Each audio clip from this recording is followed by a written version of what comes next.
And welcome everyone under the lights here in Boulder, Colorado. A moment ago, one of the most enduring signs in college football, Ralphie on the move. And folks, as always, the sidelines bursting with luminaries here in Boulder. Here's just a small sampling of some of the major names. The Slim Reaper out at night. CZ Sabathia, former baseball star John Wall, NBA All-Star. Yeah, and it is what it is, Mr. Cameron.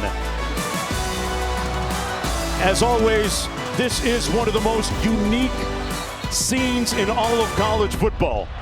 As the people here in Boulder, Colorado University, have built this program into something extremely unique. And part of that is the fact that Deion Sanders has the ability to coach his sons. One of them, Shedeur, maybe the top quarterback in college football. He says that when he comes out of the locker room, he's a dad. When he hits the 20, he turns into a coach. And right now he's standing by with Quinn. He's got some final words for his quarterback and his son, and an embrace. Coach, how do you best describe the electricity tonight in this arena? Unbelievable, unbelievable. Our fan base is electric. They're unbelievable. They're consistent. I love them tonight. There's not a seat open in the house, and we about to put on for the city. What did you just emphasize with your son, Shedeur? Take what they get you. Take what they give you and be you. Thank you, Coach. God bless you.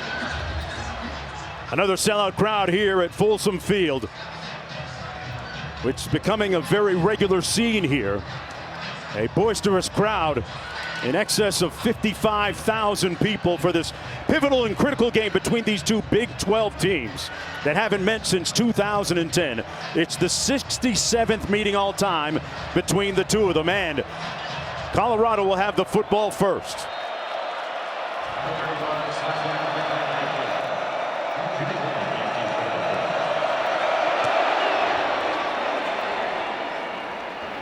Jimmy Horn watches it go over his head. They'll start 1st and 10 from their own 25-yard line. That's where Shedeur Sanders will take the reins of this Colorado offense. Folks, he's completing 70% of his passes on the season.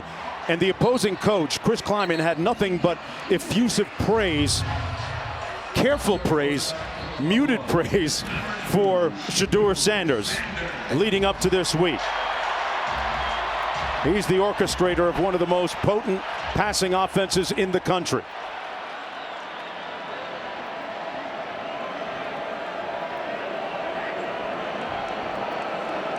First down and 10 from their own 25.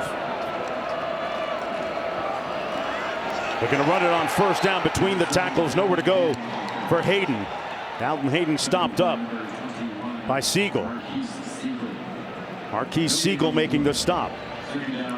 And this Colorado offense is obviously based and will thrive and be powered by the abilities of Travis Hunter and Shedeur Sanders, but they're going to have to run the ball at least a little bit. They try running again, this time over the talented left tackle Jordan Seaton. Freshman All-American candidate Payne making the tackle on the play, setting up an interesting 3rd down and 7. Balance is one of the buzzwords for Colorado's offense coming into the game, right? It is, and I don't think balance is 50-50. Balance is being able to run the ball when Kansas State has less guys in the box than you have to block. Kansas State wants to keep Colorado in 3rd and longs like this.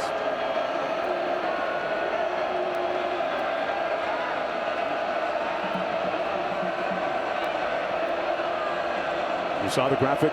The Wildcats, one of the best rush defenses in FBS. Sanders fires complete. Looks like it's short of the first down by about 2 yards. Jimmy Horn on the other end of that rope by Sanders. He picked up 5, but it's 4th down. It's a nice job of of Kansas State and Marquise Siegel, the safety, playing inside leverage and pushing Jimmy Horn out of bounds before he's able to get that 3rd down.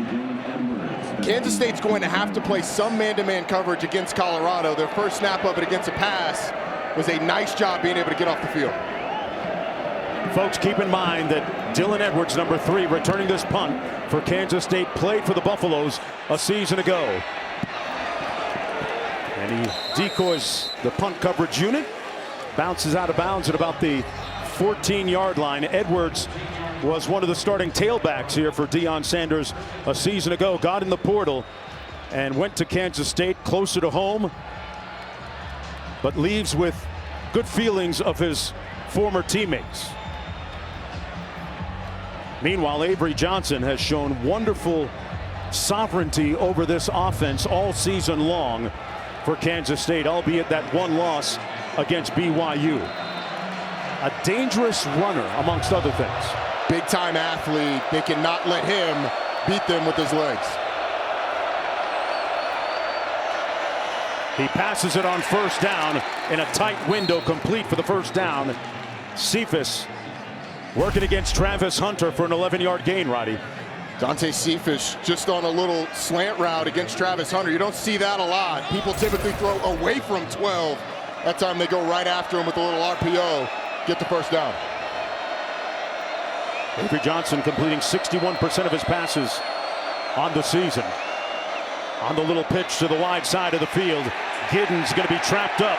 He falls forward to perhaps gain a yard or two. DJ McKinney with great corner run support that time, Roddy. It's a corner taking on an offensive lineman in the run game, being able to cause a bit of a pile so that there was nowhere for DJ Giddens to go.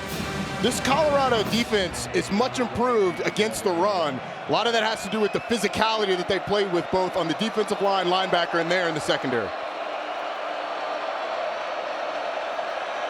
Second down and 8. Jackson in motion now sets.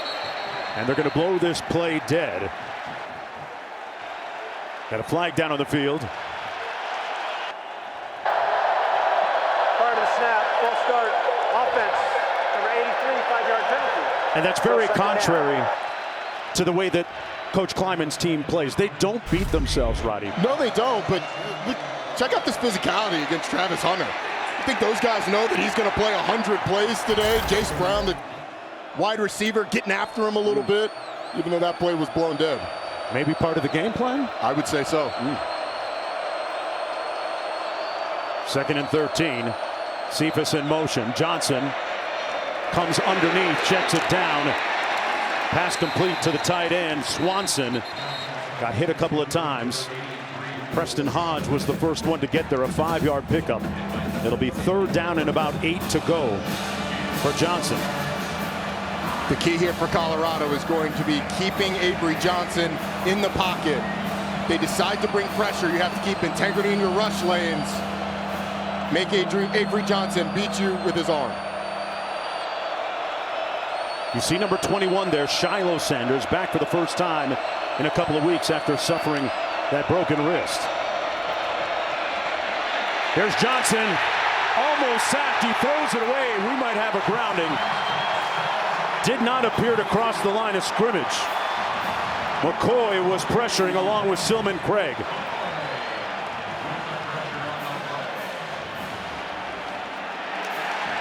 Yeah, that's going to be grounding, Roddy, when you think about it.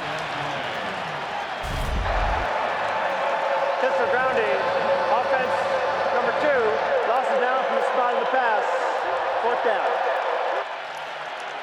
And there's a look at defensive line coach Warren Sapp. Warren Sapp was calling he's down. Intentional grounding, essentially the same thing. Not only did it not cross the line of scrimmage, no receiver in the area. So an intentional grounding penalty backs Kansas State up. Great job on the pressure, though. 3 Colorado defenders keeping Avery Johnson in the pocket. Jimmy Horn and LeJontay Wester back. 2 punt returners. The ball caroms at about midfield and takes a Buffalo bounce to about the 49-yard line, where Shedeur Sanders will take the reins of the offense on their second possession of this football game. They went 3 and out on their first one. After the 35-yard punt, it'll be 1st and 10 coming back the other way. This is how Travis Hunter and others arrived today. Hunter ready to ride those receivers like a hubcap on defense. Meanwhile, Avery Johnson with his improvisational wizardry on display. And yeah, Shedeur with that right wrist on frost. And his pulchritudinous passing ready to go. Finds his receiver at the 31-yard line. Met immediately. That was Dallin Hayden at the other end of that pass. Payne making the catch. Pardon me, Payne making the tackle. And an 8-yard pickup. Really nice play design by Colorado. You get 2 slants from the receivers. And then Dallin Hayden up the sideline out of the backfield for an easy completion. Hunter split wide to the top of your screen on 2nd and 2. Horn in motion. And they're going to pick up the first down on the run to Hayden. Hayden, the transfer from Ohio State. As it looks like early in the ball game here, it looks like they're making a concerted effort to get the run game going right. Offensive coordinator Pat Shermer for Colorado told us that Kansas State's going to present you with some light boxes. That means that they have less guys in the box than you have to block. And you have to be able to run the ball against those. As if you don't, you're throwing the ball with more guys to cover than you have guys running routes. On 1st and 10, they're going to try and run it again. This time it's Hayden. And he's going to be stopped up right near the line of scrimmage. Kansas State has only lost once this year, and here's a look at what's at stake for them tonight. A win gets them right back on track and really still in contention for the Big 12 title. They're one of the favorites in the Big 12 coming in this season, but dropping that game to BYU sort of put them in the middle of the pack, but they're able to win this one, and they're right back in contention at the top. Travis Hunter was not in on that last play, a rarity. 1st and 10 coming in. Pass complete, quick slant, Jimmy Horn. Brought down by Siegel. Got 3 yards on the play. Conversely, here's a look at what's at stake for the Buffaloes. Roddy, I don't think it's an overstatement to say this might be the most consequential game of Coach Sanders' career here. I don't think it's an overstatement at all, and I'm not sure if you've heard, but there's been a lot of doubters. Yeah. A win here today against a ranked team provides validation for what he has done here in Boulder. 3rd and 7, a blitz coming. Shedeur got rid of it. Incomplete down the sidelines for Shepard, who laid out but couldn't quite get there. And it sets up a 4th down and 7. They bring pressure from the secondary. Jacob Parrish from his nickel spot. And then on the back end, it's really good coverage. They played man free, one safety in the middle of the field. Almost connected with Will Shepard diving in the end zone. So they're going to go for it on 4th down. They're 2 of 8 on 4th down conversions this year. Hunter is split to the top of your screen. Sanders has time, finds his man, and the lunge for the first down by Wester.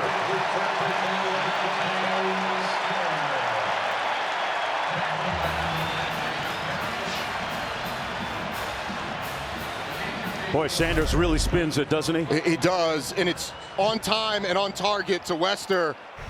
Went a little whip route. They move the chain. Sanders going to be sacked back at the 37. Great surge up front by Brendan Mott. That's going to be his 5th sack of the season. Not all sacks are on the quarterback. Brendan Mott right here, and when Shedeur Sanders tries to escape to his right, he just spins off. Shedeur's got to throw this ball away. He had plenty of time and plenty of space to be able to do it. Didn't necessarily need to try to escape out of the pocket. And how about he throwing up the Shedeur. The Shedeur, the celebration that's in the video game. He was missing the Rolex on his wrist, but the tape suffices. We get it. 2nd and 19. Sanders gets it out quick on the receiver screen, complete to Miller. Omarion Miller makes it down to the 24-yard line. Riley making the tackle. A gain of 11. That was the first sack on Sanders tonight. Keep in mind that last year they were 2nd worst in protecting the quarterback. And they've gotten better this year, getting up to 125th, which is about, by my math, 9th worst. But not all of that's on the offensive line. That last one was on Shedeur. 3rd and 8. Gets it out wide open. Nothing but real estate in front of Wester. Got a block out there. Wester. Touchdown Buffaloes.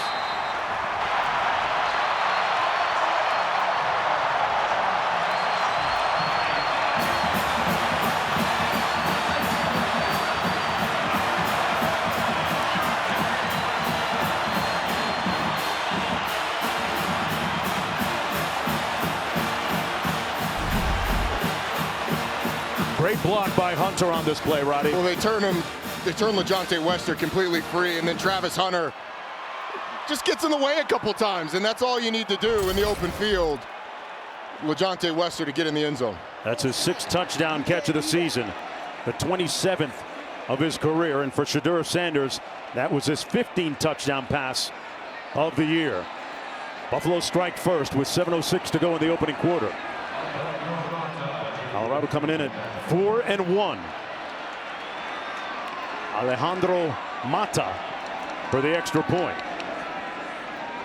Place kicker that's been with Coach Sanders going back to Jackson State days. Knocks it through, and it's a 7-0 beginning here in Boulder. What does it say about Travis Hunter to block like this? He's unselfish downfield, telling LaJohntay Wester, follow me, I got your back. Blocks one guy twice and another guy downfield.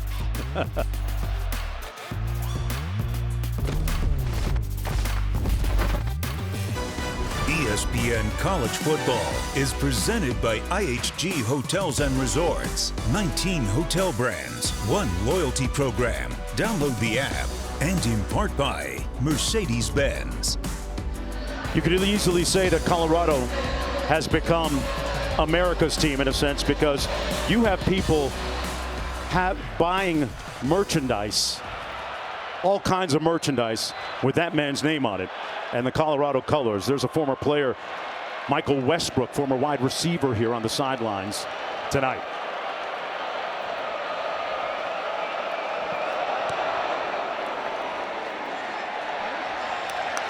Wildcats will watch it. It'll be 1st and 10 from their own 25-yard line. Folks, you're watching ESPN College Football presented by IHG Hotels and Resorts. This is the Big 12 on ESPN, or how Roddy Jones and I like to call it, the Big 12 after party. After the party, it's the after party. The party happened earlier. Some of the parties are still going on. Yeah, we know what happens at night. Yeah. 7:06 to go in the opening quarter. 1st and 10. Let's see what kind of response we get from Avery Johnson, who was sacked on one of his previous possessions. Gets it out quickly. It was tipped at the line of scrimmage. Complete. And that's going to be about a 70-yard gain to Dylan Edwards. 6-yard pickup on the play. Second down and 4 coming up. With Dylan Edwards in the backfield next to Avery Johnson. Big time receiving threat like you saw in that last play.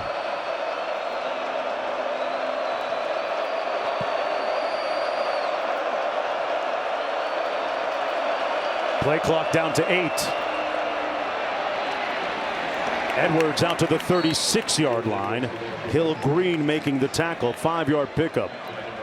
Kansas State has one of the most prolific ground games in the country, and Chris Kleiman, their head coach, has a blueprint that goes back to his times at North Dakota State that has been extremely successful. Right? Incredibly successful. And it starts up front. Those North Dakota State teams where he won multiple national championships after taking over for Craig Bowl were built on the offensive and defensive lines.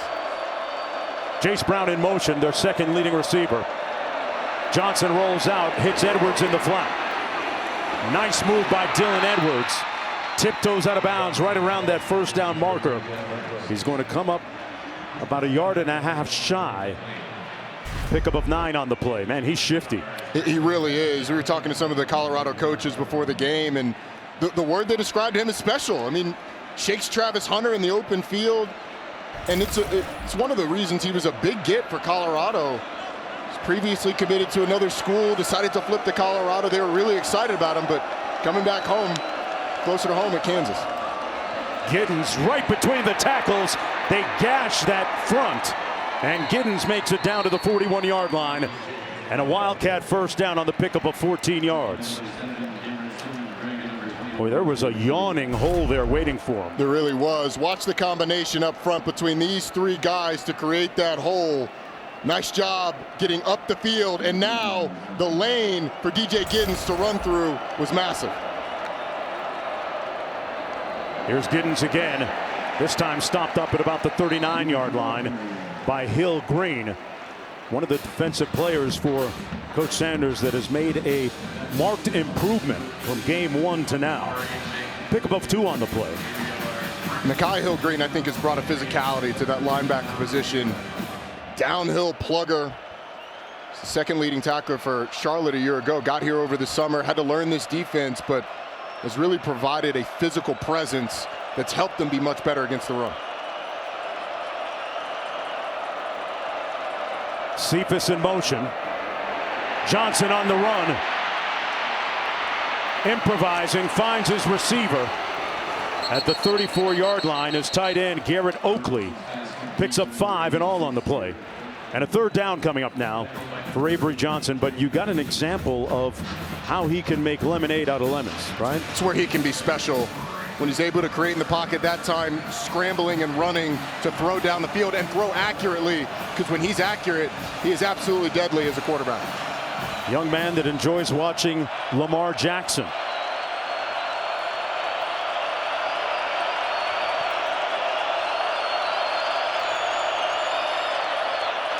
Giddens picks up the first down and then some, still on his feet. Oh, what a shake in the open field. And inside the 15 at the 14, Hunter making the tackle. A gain of 20 on the play. At about 215 pounds, for DJ Giddens to have that kind of shake and stab in the open field, absolutely special. He is an NFL running back all day long. It's why he's one of the best in the country.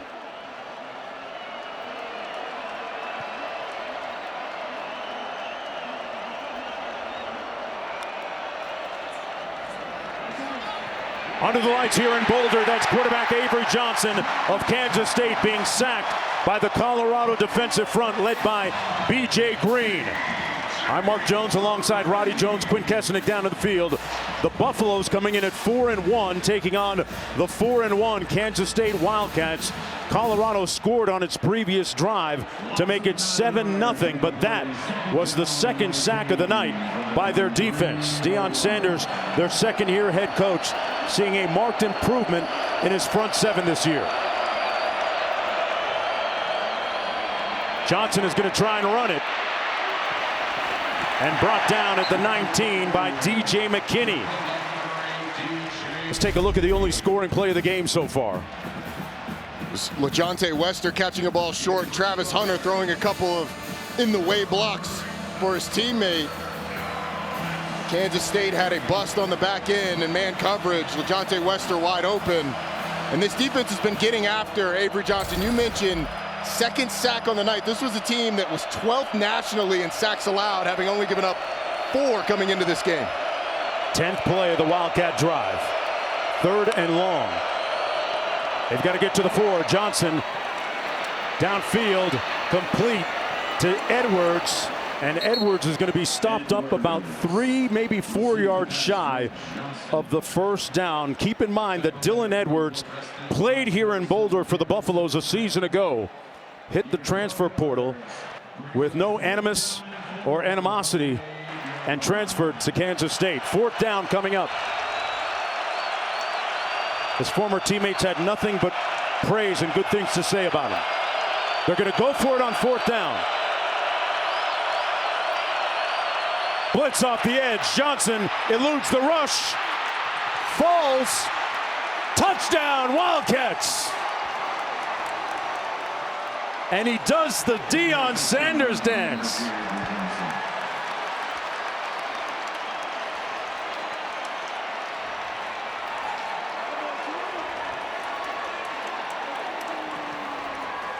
It's on now, Roddy. You can play everything well, but with Avery Johnson at quarterback, it's always the danger of him taking off. And does he get in the end zone before that leg's down? He does extend before the knee hits the ground. The question, does he break the plane of the goal line?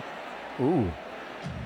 Previous play is under further review. The rule in the field is a touchdown. Let's bring in our rules analyst, Bill Lamagnier, and get his thoughts on what he sees right here. Bill, what do you think about this play? Touchdown or not? What are we looking for? What variables?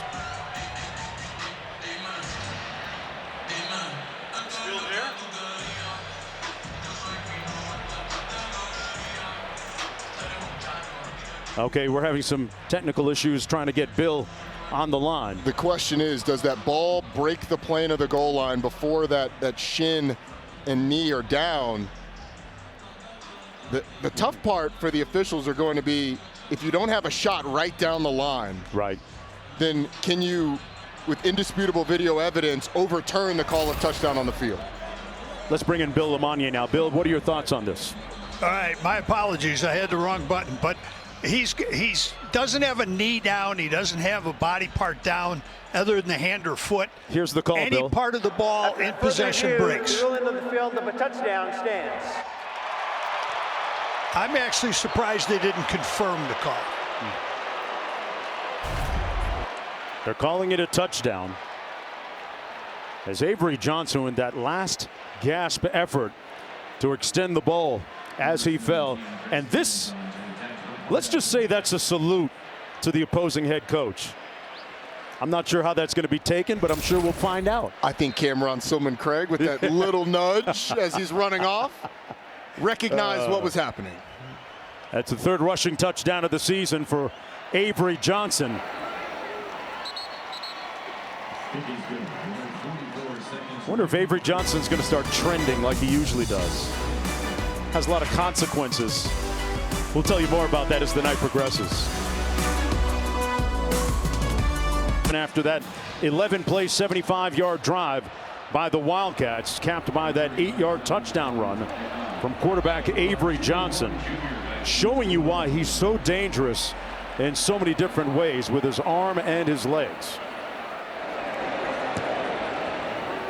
Jimmy Horn back deep. He'll watch it go out of the back of the end zone. It'll be 1st and 10 for Shedeur Sanders as we go back to the studio first.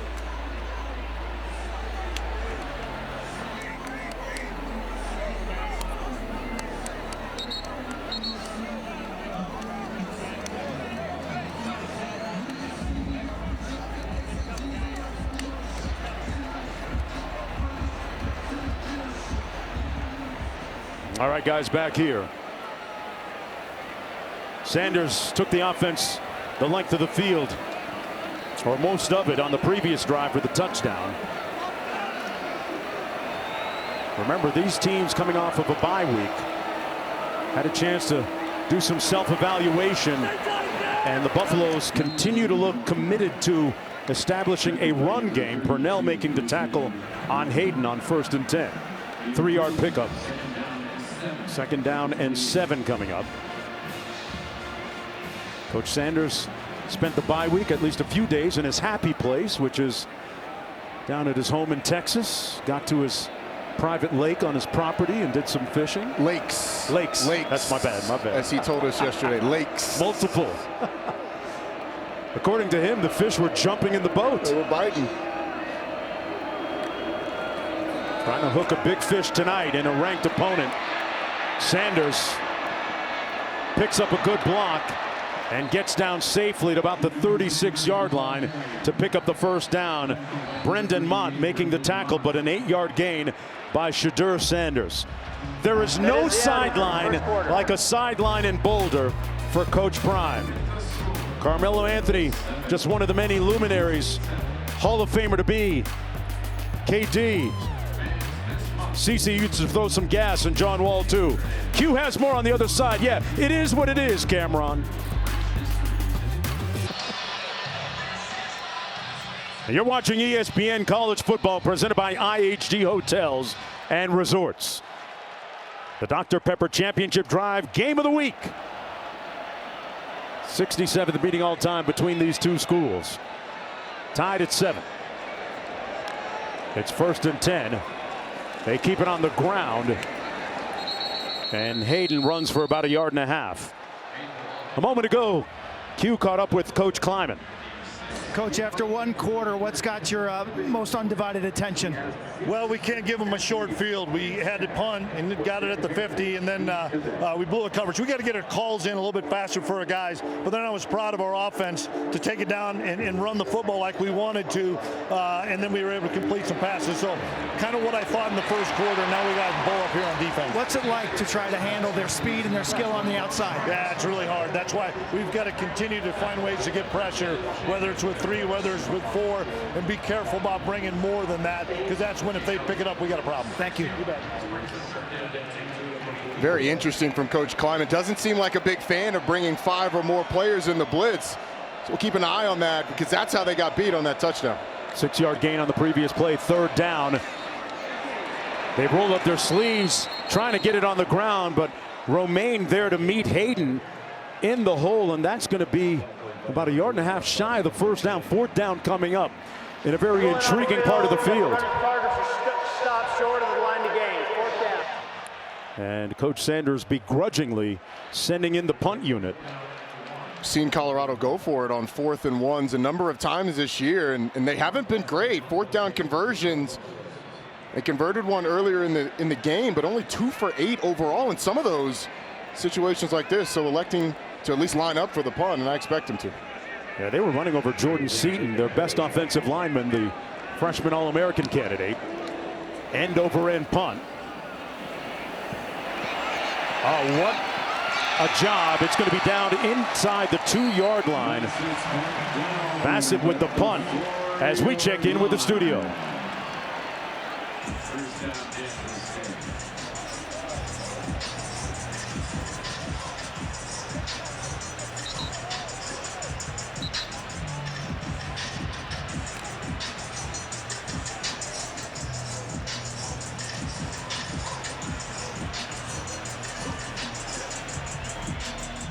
Wow, what a finish in that game. In this new 12-team college football playoff format, it doesn't feel like a death sentence, though, for Ohio State, right? That felt like a preview for the Big Ten championship game. I think these two teams meet again, and the winner's going to get a bye in the college football playoff. Avery Johnson hands it off to Giddens. What a move. Oh, he's on the loose and brought down at about the 30-yard line. Giddens at 215 pounds hit the DB with some sauce there in the secondary. The tackle and the H-back seal this for DJ Giddens and create a lane. But DJ Giddens in the open field has been tremendous. He's got a great jab step, one-on-one with Shiloh Sanders in the middle of the field. He's able to get by him, and that's not the first time we've seen that. 26-yard pickup on the play, 1st and 10.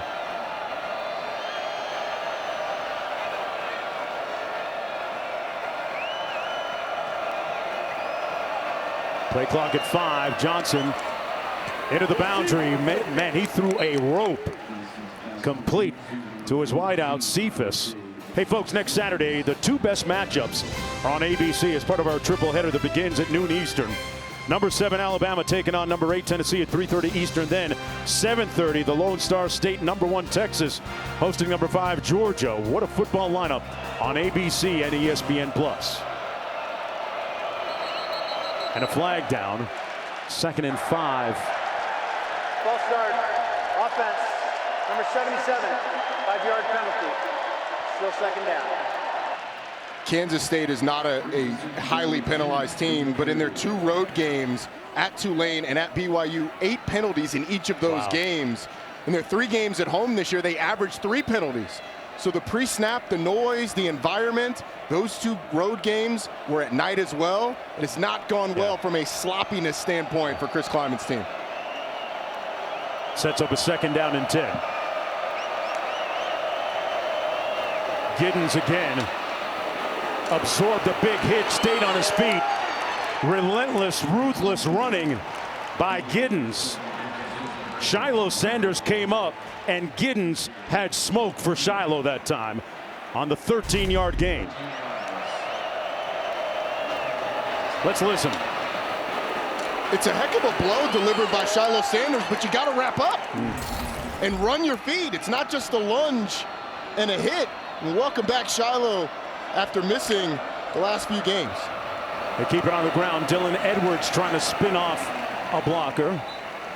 And is tackled right around the 45-yard line by McNeil. A 2-yard gain on the play. If you're just joining us right there, number 3, Dylan Edwards, starting tailback for Kansas State, played here for Colorado a season ago. But Coach Sanders had nothing but praise for Edwards when we talked about him in our meetings a little bit earlier yesterday.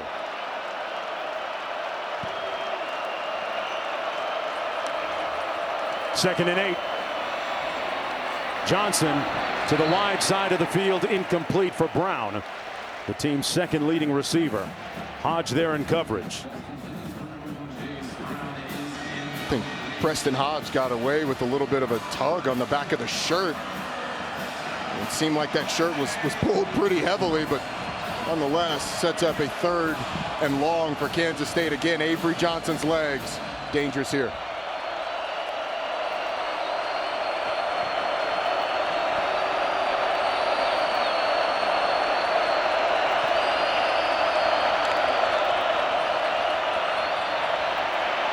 Sacked back at the 37, the 3rd one of the evening. Silman Craig, a beacon on that defense for the Buffaloes.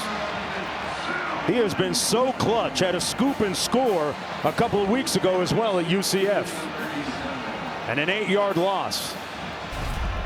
Well, Cameron Silman Craig, he's hidden behind the goalpost, is going to come. And DJ Giddens is responsible for sliding over and blocking. Silman Craig just does a nice job of sliding by the running back and getting to the quarterback.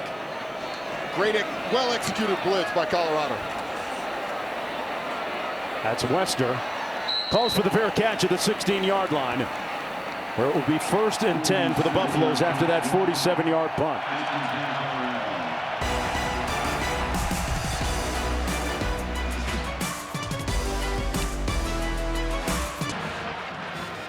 Welcome back, everyone. Let's take a look at our impact players, brought to you by Carfax. Same guy, different position. Well, when right? Colorado's on offense, you get a guy who leads the Big 12 in receptions. And when Colorado's on defense, you get a guy who, if he were just a corner, might be the #1 corner taken in the draft. Travis Hunter on both sides of the ball. That was not a typo. Averages 127 plays a game out of the backfield. Complete out to the 17-yard line. That was Miller. Draylon Miller making the reception. Shedeur had a chance to relax a little bit during the bye week. Spent some of that time at the WNBA playoff game down in Las Vegas, where he had a nice little exchange with the owner of the team and owner of the Raiders, Mr. Davis. And Shedeur is about just winning. That pass complete to Jimmy Horn for the 1st down.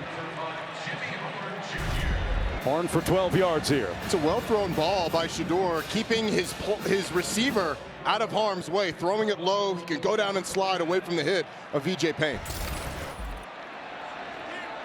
Jimmy Horn has made so many big plays for Colorado the last couple of years. Notably that play against Colorado State last year in their rivalry game. 1st down and 10. Sanders to the wide side of the field. That's Hunter. And they bottle him up at about the 35. Keenan Garber. Good open field tackle, which isn't easy on this guy. Travis Hunter has to deal with the physicality at cornerback. Anytime there's a receiver out there, they're going to try and lay a block. But he lays a couple of blocks downfield for LaJohntay Wester. Obviously, we're going to see him catching the ball again. 47 receptions on the season now, not to mention the work he does on defense. Sanders going to pass again, steps up into the pocket. Finds his man, caught and hit immediately at the 48-yard line. That was Hunter again. Like I said, he averages 127 snaps per game. He takes immaculate care of his body, too. And it feels like anytime there's a scramble drill, Shedeur Sanders is looking for where 12 is. Able to dish the football. He's got a great feel for space, does Travis Hunter. And Shedeur, with his ability to move in the pocket, just makes you cover for so long. On his days off, he does the hyperbaric chamber. He gets to the infrared sauna, a hot tub, cold tub. He has the disposition of a professional football player.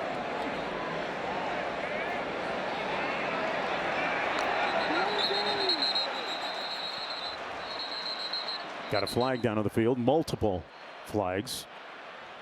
Roddy, did you get to the hyperbaric chamber at Georgia Tech? I couldn't spell hyperbaric chamber, so I must have missed that one. I can spell hot tub and cold tub. Delay the game. Colorado call timeout. I know you got one of those at the house. Oh, man, I'm working on it. If I had some of Hunter's NIL deals, then, yeah, get at me. We're going to time out of the field. Back after this. Welcome back, everyone, to Boulder, Colorado. Mark Jones, Roddy Jones, Quint Kessling down on the field. BYU defeating Arizona in Big 12 action today. This is a very pivotal game because BYU remains undefeated in conference play, 6-0 overall, 3-0 in conference play with Texas Tech, the identical record. What do you make of what it looks like so far in the Big 12? It's a beautiful mess. At least one of the undefeateds will go down today with Iowa State, West Virginia playing each other. But I think as surprising are the fact that Kansas and Oklahoma State at the bottom of the Big 12 standings and looking like they're going to struggle to make a bowl.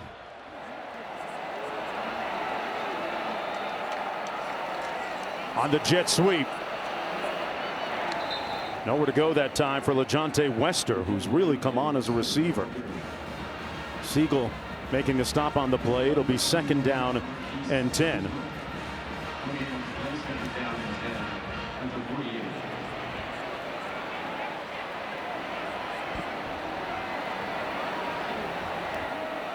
They come out in a trips left formation. 3 receivers to the bottom of your screen for Shedeur Sanders.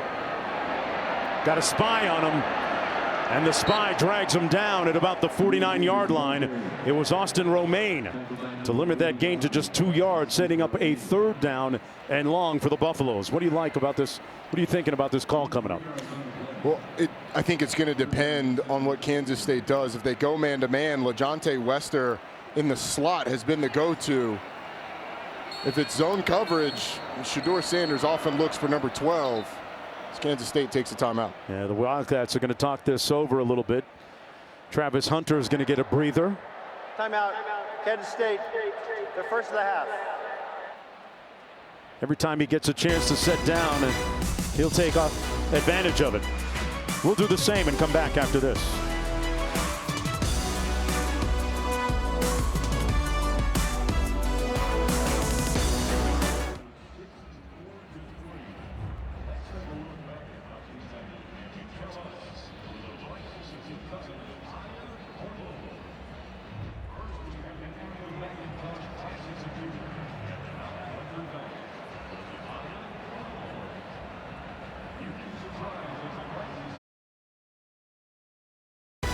ESPN College Football, presented by IHG Hotels and Resorts, is brought to you by Burger King.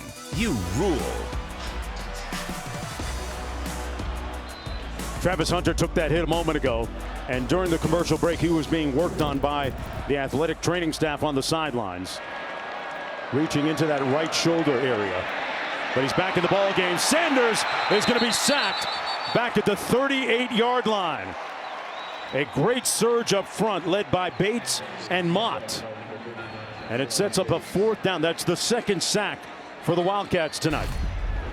Watch how deep the drop for Shedeur Sanders is. It makes the angle for the defensive end so shallow that Jordan Seaton, the left tackle, doesn't really have a chance. I mean, basically, it's going straight up field. If Shedeur is able to scoot up, it helps out. Now, there was a blown block on the other side, but another sack by this Kansas State defense. Bassett into punt.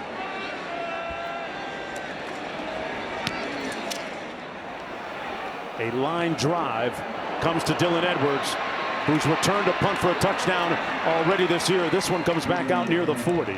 Well, it'll be 1st down and 10 for Avery Johnson after that 40-yard punt and 20-yard return.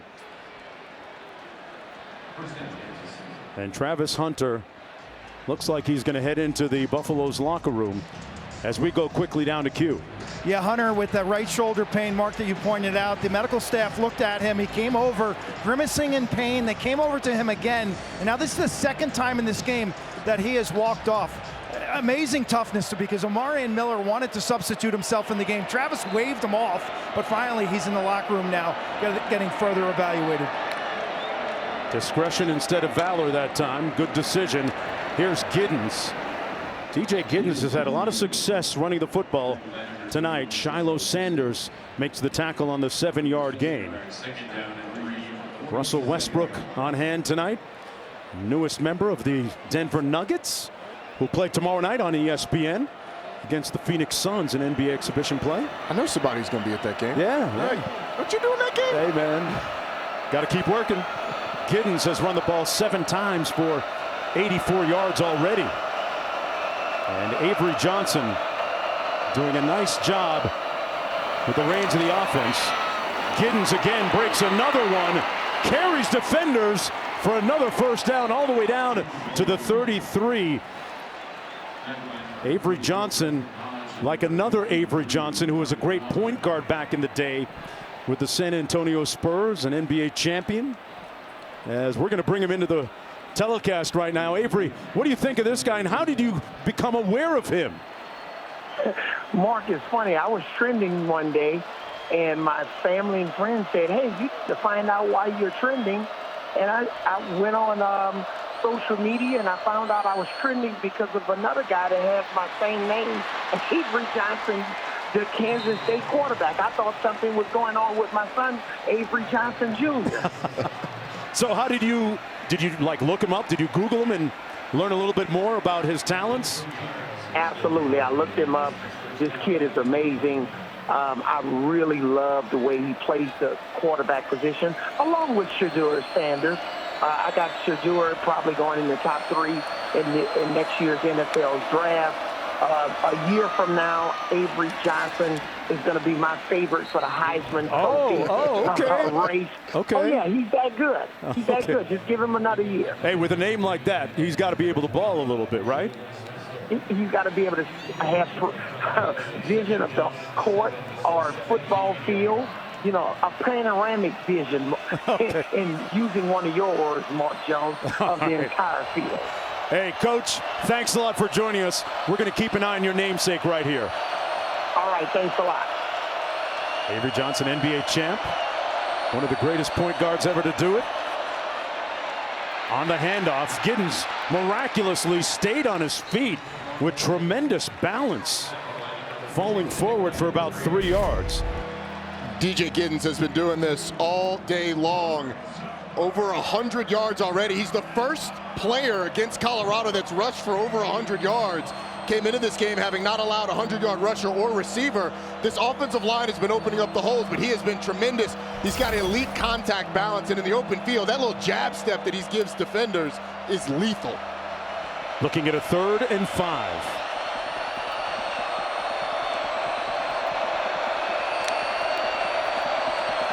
Giddens again. Tackled right at that first down marker. He appears to have enough to move the chains. Jalen Wester making the tackle on the plane, and Giddens now is slow to get up.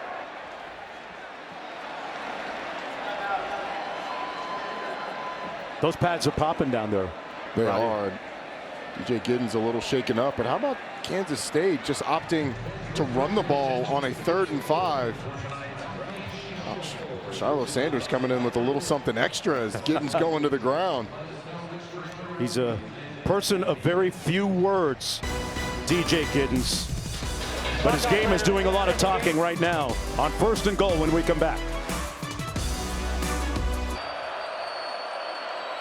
Welcome back, everyone. All that coming up on the halftime report, the Lexus halftime report.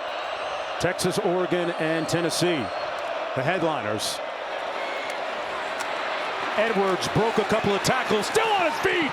Miraculously makes it down to the 1-yard line. The diminutive but dynamic tailback within a yard of the end zone. Interminable effort that time to pick up 9. There was some purpose with that run. Did not want to go down. The tackle of Cameron Silman-Craig.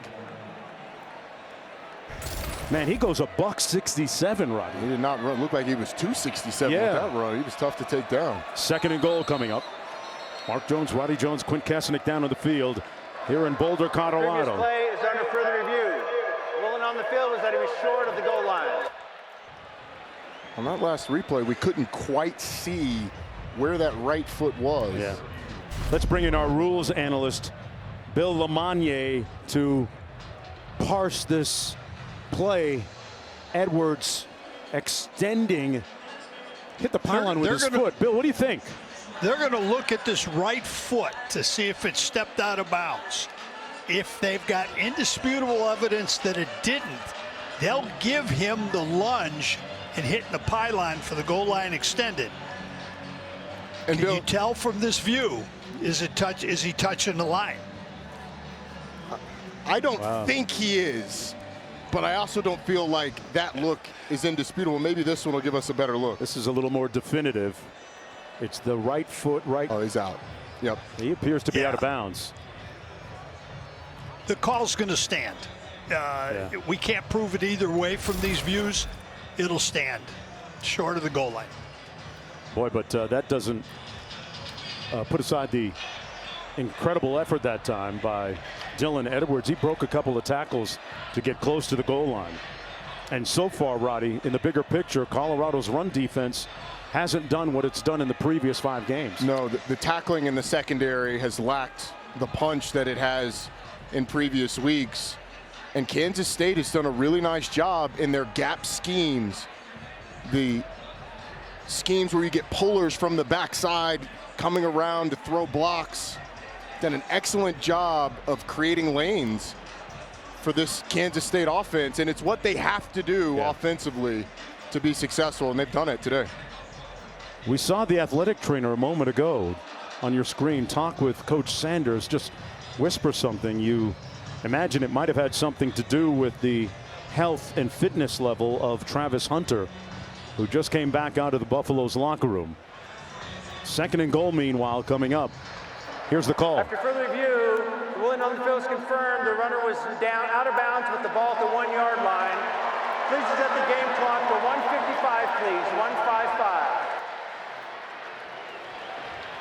So the call stands. Thank you. Kansas State's not thinking like this, and they shouldn't, nor should they. But I don't think they would hate if this took a couple of plays to get in the end zone, just from a time standpoint for Colorado getting the ball back. They're able to punch this in.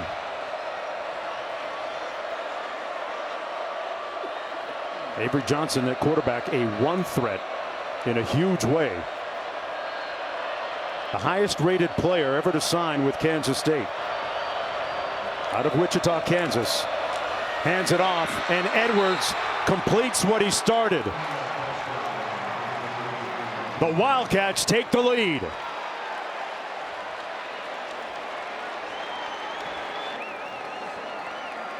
DJ Giddens picked up the first 50 yards on that drive, and then Edwards did the heavy lifting from there. I mean, the entire left side of this offensive line just caves everything down, and the tight end, Will Ancio, really seals the deal, creates a big surge, collapses the defensive line. Dylan Edwards makes a man miss, and he's in the end zone. That's his 3rd rushing touchdown of the season to cap an 8-play, 60-yard drive, and Kansas State with a 7-point lead, under 2 minutes to go in the opening half. They used up about 3.5 minutes on the clock. And this is their blueprint, right, Roddy? I mean, a strong running game, winning the time of possession game, keeping Shedeur Sanders off the field. Colorado's so explosive that the recipe is to make them sit on the sideline as long as possible, and they have been incredibly successful. 179 total yards for Kansas State, 126 of that on the ground, and those big fellas up front deserve a lot of credit, as does DJ Giddens and Dylan Edwards. Gotta love the job that Avery Johnson has done so far too. He is 7 of 8 passing the football. He was telling me earlier this week that the tipping point was the bowl game last year and the practice going into it that really gave him a sense of empowerment and imbued him with tremendous confidence, and he has carried that into this season. Had a chance to sit and learn behind Will Howard last year, got a ton of playing time as the season went on, showed his incredible talent. This is now his team, and he has been thrust in a leadership position, and he's embraced it. 1:52 to go in the first half. It'll be 1st and 10 for the Buffaloes, starting at their own 25-yard line. For Shedeur Sanders, and hey, kick off your Week 6 NFL Sunday with the Countdown Crew. Sunday NFL Countdown, 10 a.m. Eastern, 7 a.m. Pacific on ESPN and the ESPN app. Our Week 6 Monday Night Football game is a big AFC East matchup. The Bills and Jets, 8 Eastern on ABC, ESPN, and ESPN Deportes, with Peyton and Eli once again on ESPN2, and a major shakeup with the Jets this week. A little bit of an understatement. Controversial one as well. A lot of people surprised by Robert Saleh's firing. Nathaniel Hackett's demotion from play caller.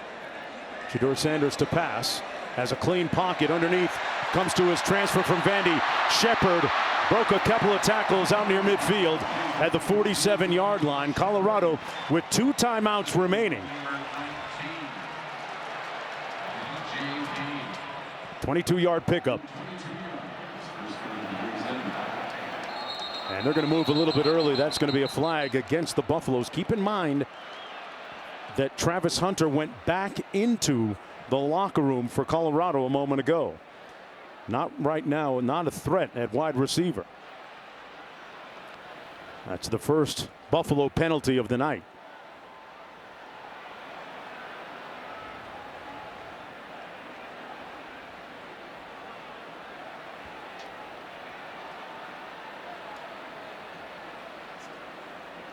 What the discussion has seemed pretty straightforward. False start. Offense. Number 56, 5-yard penalty. Still first down. Foul includes a 10-second runoff. Please reset the game clock to 1:25. A look at the travails of Travis Hunter. On my signal. Took a big hit there, and immediately after that, Thank you. he had to come out of the ball game and be tended to by the athletic training staff. Subsequently taken into the locker room to be tended to. Came back out, and then now has gone back in, not on the field on this down. Shedeur Sanders pulls wide open at the 35. Caught by another one of those lethal threats. Omarion Miller with the catch. And a first down with 1:11 to play. 24-yard pickup. Shedeur Sanders at times, going back to last year, has been at his best in 2-minute drills, Roddy. Eludes the rush and then sacked back at the 50-yard line. Purnell there first. As Sanders couldn't get the ball out. And a disconsolate-looking head coach, Deion Sanders. 2nd and 26. Colorado. Their second of the half. You mentioned the 2-minute situations a little bit ago. Pat Shurmur previously told us Shedeur Sanders calls those plays in the 2-minute situation, but these sacks that Colorado has given up have been catastrophic. They haven't been like 7-8 yard losses on the sacks. Big. That one a 20-yard loss. Excuse me, 16-yard loss on the sack. And for Kansas State, Brendan Mott, defensive end, number 38, has been a staple in the Colorado backfield. He's been back there constantly with his work, and the coaches kind of hinted to us that they thought somebody on that defensive line had a big chance. They didn't know who, and in the first half, it's been Brendan Mott. Now let's take a look at this week's college football rankings brought to you by Capital One. What jumps off the page at you there? I think it has to be number 2, Ohio State losing to Oregon. Close. Clash of the Titans up top. I just expect those teams to flip, honestly. Yeah, we'll get a remix on that one. Shedeur gets it out this time. Underneath to Miller again. And Miller brought down short of the first down at about the 42. Parrish making the tackle. 3rd down coming up after the 7-yard gain. Looking at 3rd and 19. They have to get to the 24-yard line for the first down. Trying at least to get into field goal range for Mata or Feely.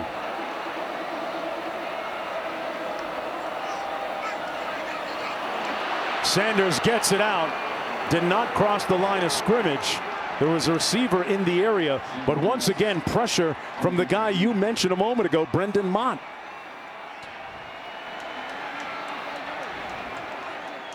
Let's work in Bill Lamonier. Bill, we see a flag on the field. Yeah, they're ruling he was still in the tackle box.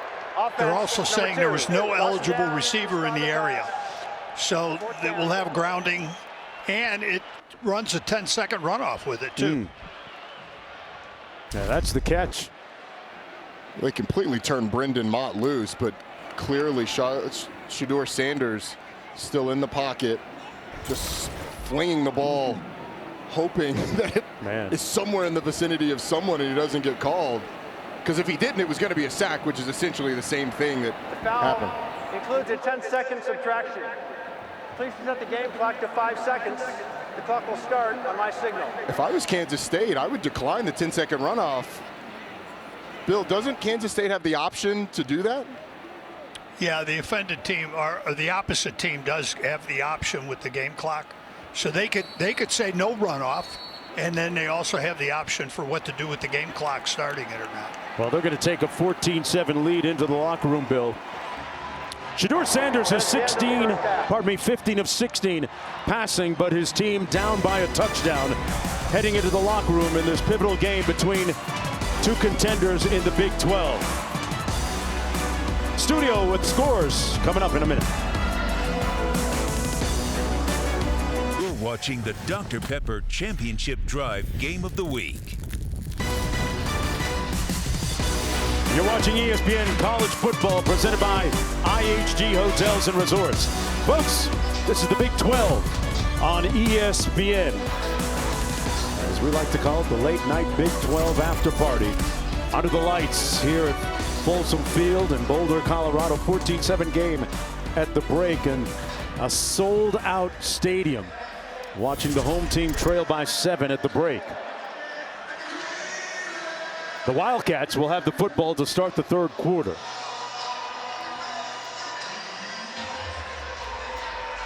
Avery Johnson has done a nice job at quarterback, but most of the heavy lifting offensively has been done by DJ Giddens. He already has 127 yards of rushing for the Wildcats. That's the first rusher that's gone over 100 yards this year against the Buffaloes defense.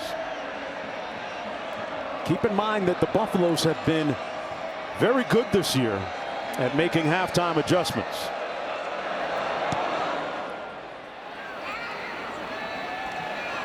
From the 2-yard line, Rice.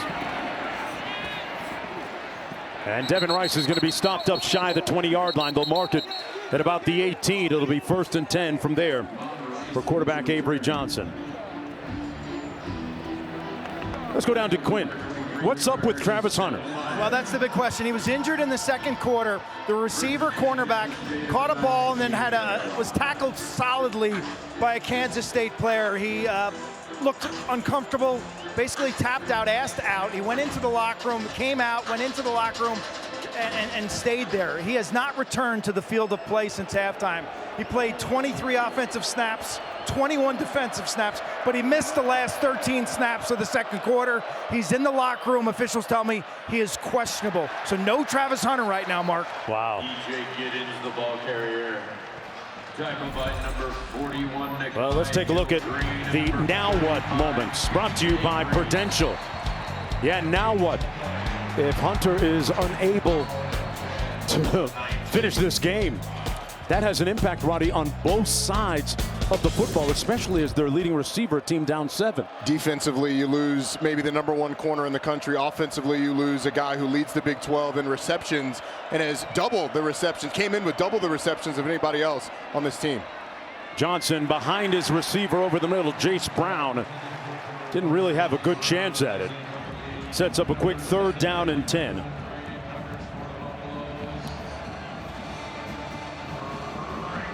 Avery Johnson is quick to say, I might be the fastest player on the field on any given Saturday. And he might need to be on this 3rd down. Yeah. Colorado's been able to get some pressure on him. It was able to in the first half. 3rd and 10. They fake the jet sweep, and there's the speed and elusiveness. And he's going to be close to a 1st down. Let's see where they spot this. They're going to spot it right near that marker, and it's a 10-yard gain, and they're going to give him the 1st down. So there is the speed that we were talking about just a moment ago. And Johnson able to improvise. What do you make about, well, Travis Hunter is going to come out. What does it mean if he can rejoin this team now? Does he play? How many snaps? They're going to have to manage him very, very judiciously on the 1-yard gain there by Jaden Jackson. Jaden Jackson banged up, but you see the wrap on the right shoulder of Travis Hunter. And we have another Wildcat player this time down on the field. Can't make out who that is yet. Looks like Jaden Jackson.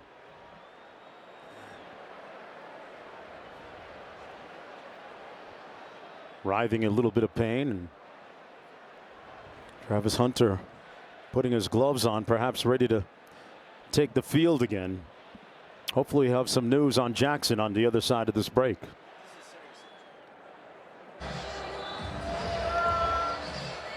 You're looking at Jaden Jackson, wide receiver for the Wildcats, shaken up on this jet sweep carry. Went down and stayed down for a couple of minutes, but able to walk off the field under his own power. Avery Johnson taking a shot, has a man. That's their second leading receiver, Jace Brown. Brought down by Shiloh Sanders, and now Jace Brown moves the chains. That's Johnson who's hurt. Quarterback Avery Johnson after that 33-yard pickup. Let's see what happened after the throw. Delivers the ball down the field, and it looks kind of like non-contact. We were at Texas when Quinn Ewers had the oblique injury, threw the ball down the field and sort of grabbed his side in a similar fashion. Was non-contact, but it looked very similar. Wow. The type of throw where Ewers. And there's a look at Taquan Roberson, backup quarterback. 6-foot senior from Orange, New Jersey, the UConn transfer. And boy, that looked paralyzing. Did. For Avery Johnson, the way he just locked up. And it was a fantastic throw. But there's an immediate reaction after he delivers this ball. I mean, he lets it go and wincing in pain. Debilitating. Yeah. Boy, another key injury. You know, the stars in this game, Avery Johnson's one, Travis Hunter's one, both of them injured in this game. So it's going to be 1st and 10. Let's go quickly down to Quinn. Well, you get your first look at Taquan Roberson, a senior transfer. Originally started his career at Penn State from 2019 to 21. Transferred to UConn, 10 starts last year for UConn. This is his first significant action for the Wildcats. Taquan Roberson.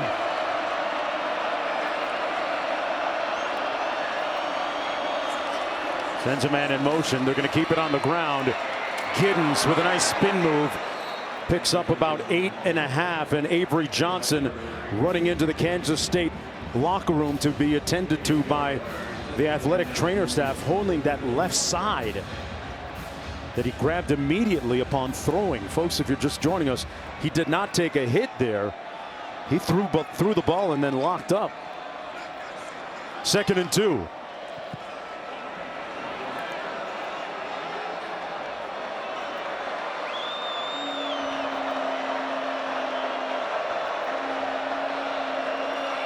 NCO sets on the left side. They're going to keep it on the ground.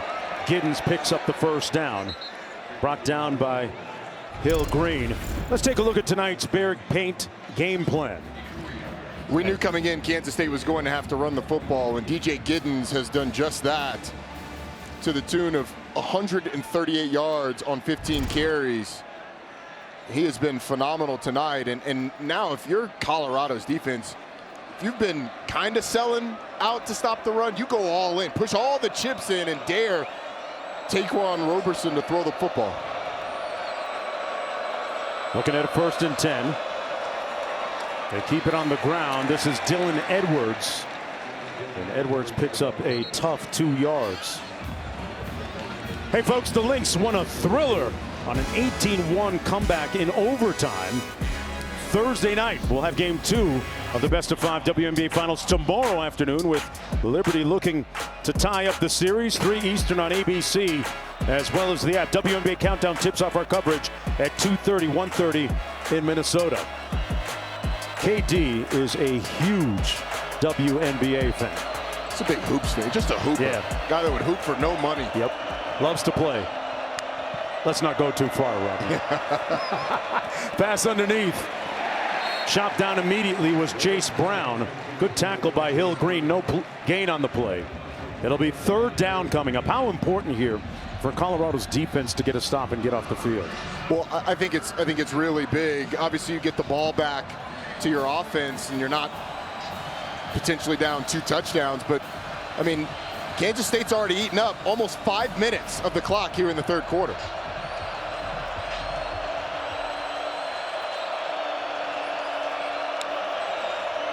On 3rd and 7. Caught for the 1st down and then some. Brown down to the 11-yard line. 1st and 10. Wildcats. Brown with an authoritative throw here. And it's man-to-man coverage. Jace Brown has just got to get open on an out route, but it's really good timing with the backup quarterback, Taquan Roberson, as well. And the ability to make people miss by Jace Brown on display there. But Shiloh Sanders missed 3 games before coming back to this one. It's the most missed tackles I've seen from him. Yeah. Maybe in his Colorado career. Some of that might be the rust. And they're going to blow this play dead. We're going to have a little procedure penalty on Will Swanson. Prior to the snap, false start. Offense, number 83, 5-yard penalty, no 1st down. 9:24 to go in the 3rd quarter. This is the opening drive of the period for Kansas State. They have been metronomic, meticulous on this drive. Moving the ball down the field, primarily on the ground, but at times showing good balance. 1st and 15.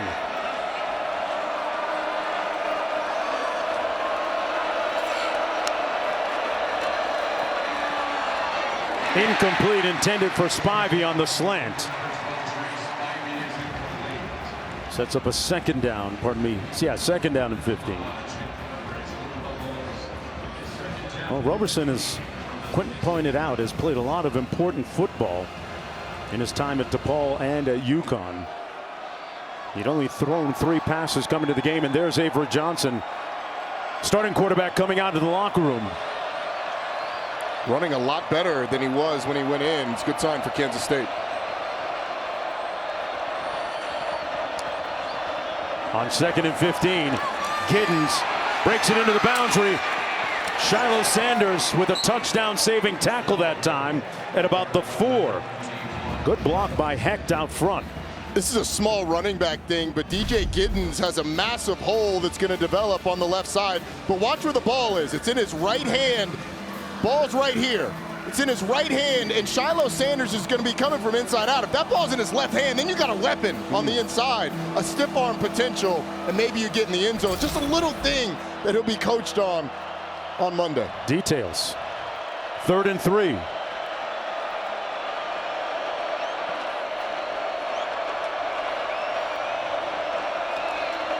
Roberson hands it off to Giddens. The DJ spinning within the shadow of the end zone, picks up the 1st down, but no signal yet for a touchdown.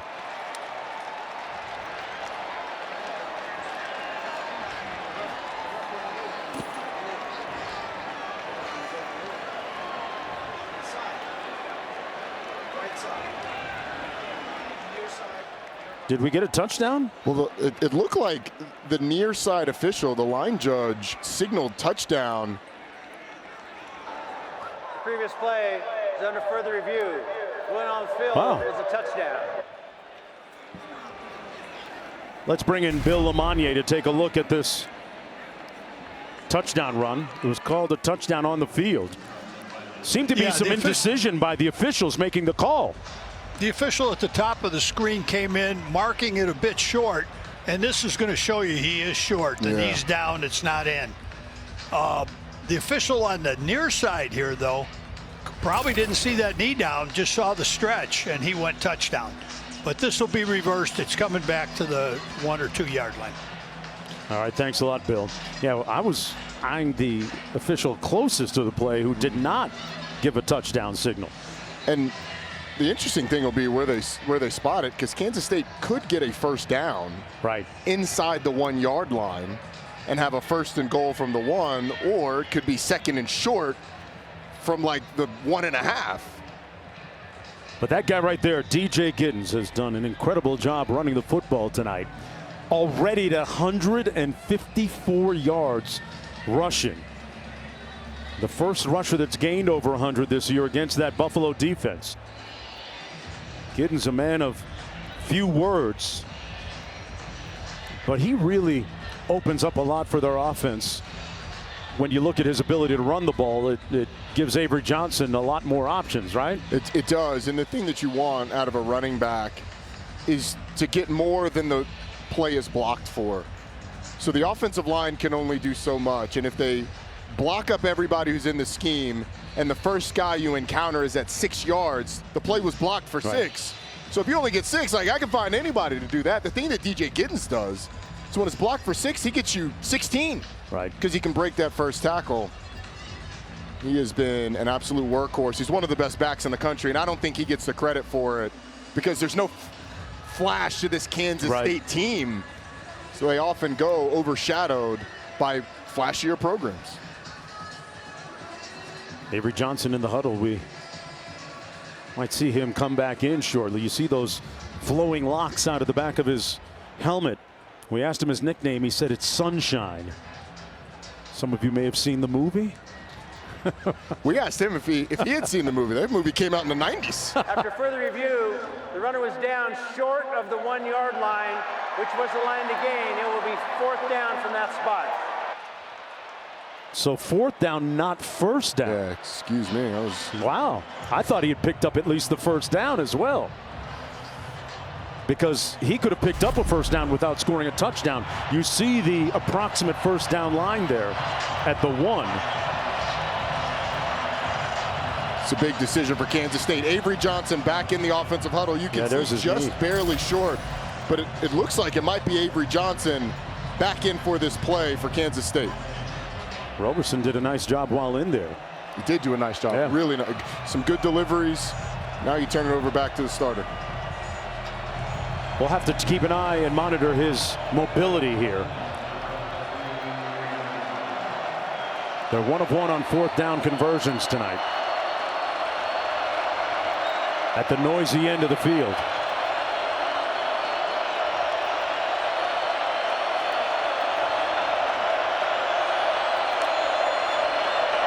Giddens.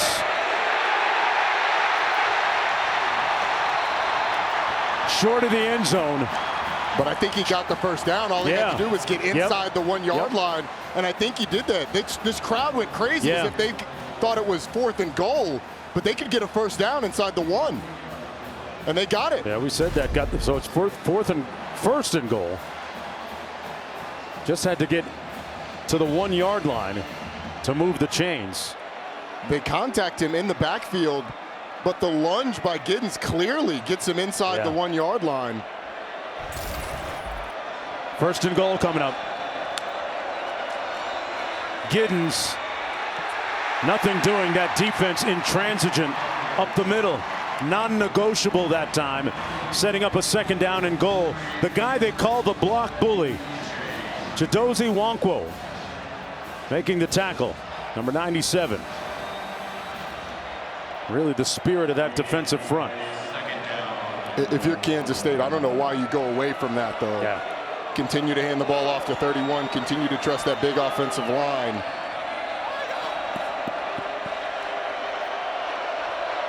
Second and goal. Brown in motion. Brown breaks the plane or not. Touchdown. The Wildcats put it in the end zone.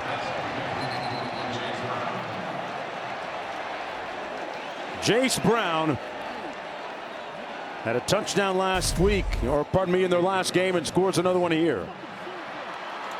Question is, on the field is that the runner was down with the ball, caused him when it came loose. For a tremendous job to extend his arms and break the plane. Bill, what's your evaluation of this? He's extended the ball over the goal line plane. It's an excellent call. He had full possession of the ball. It's an excellent call for a touchdown. And once that ball's across the plane, touchdown plays over. Once it hits the ground, it pops loose, but that doesn't matter. Doesn't matter. The touchdown's already been scored. Avery Johnson goes to his roommate for the touchdown reception, Jace Brown. Two of those guys have great chemistry between them.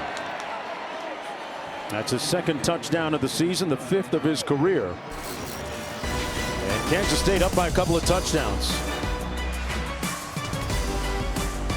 Great effort by Brown.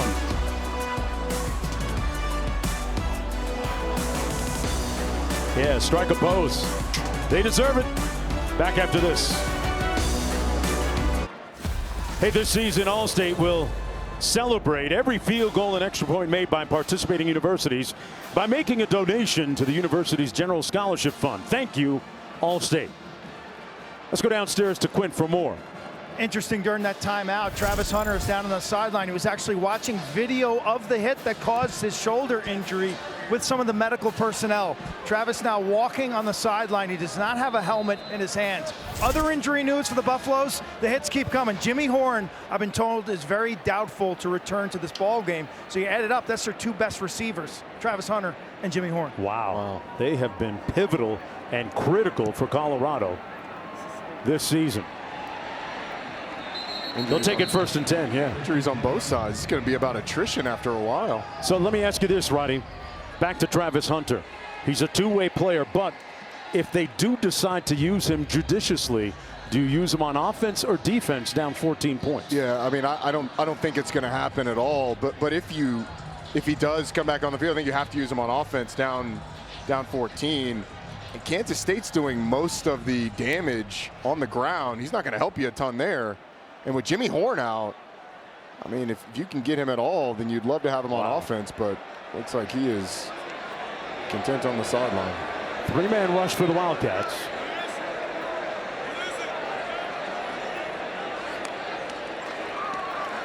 Shedeur gets it out quickly.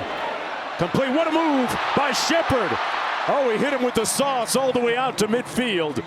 And a 1st and 10 for the Buffaloes. Will Shepard, who's made so many big plays, and we have another player shaken up. Timeout for an injury. Justice James for the Wildcats missed the tackle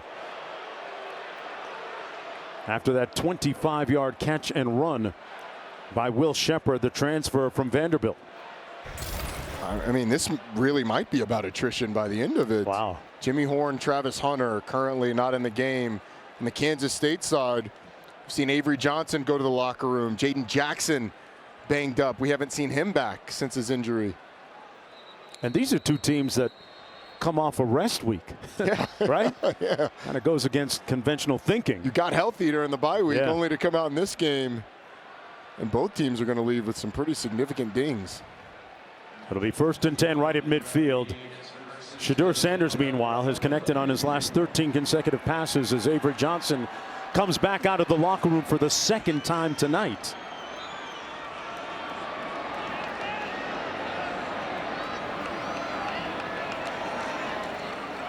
Sanders pulls it out on the slant, complete down to the 35. Same guy, the Remax from Will Shepard. A 15-yard gain this time. And another player slow to get up. That's Keenan Garber, the starting cornerback for the Wildcats. There's been a lot of discussion. The Colorado fans don't like it because feigning injuries has been a big topic of discussion in college football. It doesn't, cornerbacks don't do it. Right. Especially when you had a corner just go out. Okay. That's a position that's not as interchangeable as a defensive lineman going down. That was not a slow down the tempo type of injury. Oh, his leg locked up. That immediately. Well, you know, hamstring cramp. 6:11 to go. Buffaloes with the ball in the 35. The Wildcats in the midst of a 21-0 scoring run after trailing 7-0. Sanders on the receiver screen, complete. Got a wave of blockers down to the 21-yard line. That's Omarion Miller. Little jailbreak screen there, or tunnel screen.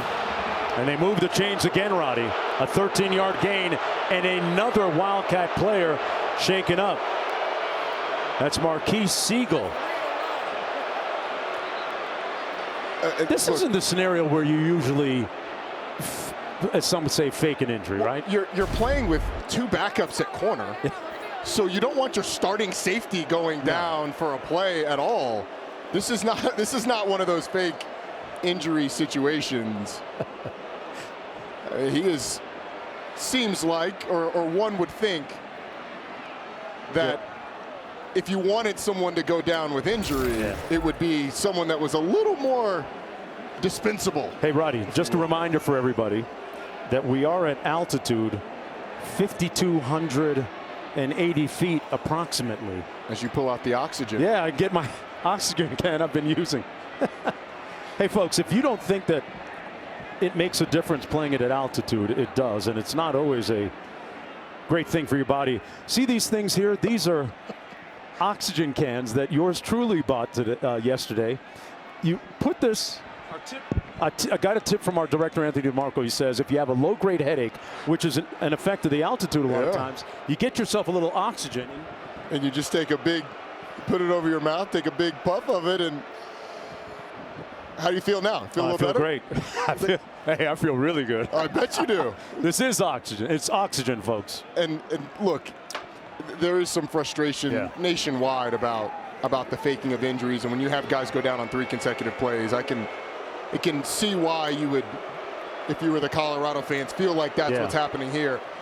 I don't think that's what's happening. I think you have had 3 players have various levels of injury. You would hope that fans would be compassionate to begin. On another bizarre night here. Now that's a quarterback of the people right there. Avery Johnson getting a selfie with a fan. Not a lot of sidelines that are close enough for a fan to hand a player his cell phone and the player to easily hand it back. But here in Colorado, you're basically in the stands when you're on the sideline, and the stands basically go right up to the bench. Love me an interactive quarterback. Tunnel screen again. This time blown up. Miller with not much room for the run after the catch. Steiger with the stop. No gain on the play. That oxygen thing works pretty good, Roddy. I'm glad. I was going to ask. Don't knock the hustle. But I don't want to share the germs. I would have asked you. 2nd and 10 coming up. Kendra Steiger just coming in the game for Marquise Siegel, making a nice play. You wonder if Shedeur Sanders might go after one of the new DBs that came in. Gets it off wide open. Shepard dropped it. That is the second deleterious drop that he's had. He dropped one late against Baylor, if you remember. Wow. It's been the one thing that's plagued Will Shepard this year, that the untimely drops. Oh, wow. Felt like he was setting up his next move before he reeled the ball in. But you have to flush it. I mean, with the top, he's the top target. He and LeJontay West are still in the game. They come with a blitz this time. Sanders, what a catch! Open is Miller. And pushed out of bounds at about the 7-yard line. They move the chains. And another Wildcat player shaken up. The list of the infirmed continues here. Wow. And this Jacob Parrish, watch the middle of your screen. You're going to get 2 Kansas State players just running right into each other. Jacob Parrish, one of the starting corners. Watch the grab. That's a great catch by Miller. And the run afterwards. But, man, when you get hurt taking on friendly fire, It's the ones that you don't expect. Jeez. You know, when you're a defensive player, any player, you sort of react and move to the other color, the opposite jersey color, flashing in front of you out of the corner of your eye. When it's your guy, you certainly react to it as it gets close if you can see it coming, but it doesn't ring the same alarm bells. Yeah. I'm losing count, Roddy. What is that? 3 different Kansas State players hurt on this drive? 4. And 4. Keenan Garber has come back into the game, the corner number 1. But I ask you again, if you're Shedeur, do you keep inventory and try and go after the new DBs that are coming in? It's been so many. Can you keep track? Yeah, that too. 1st and goal for the Buffaloes.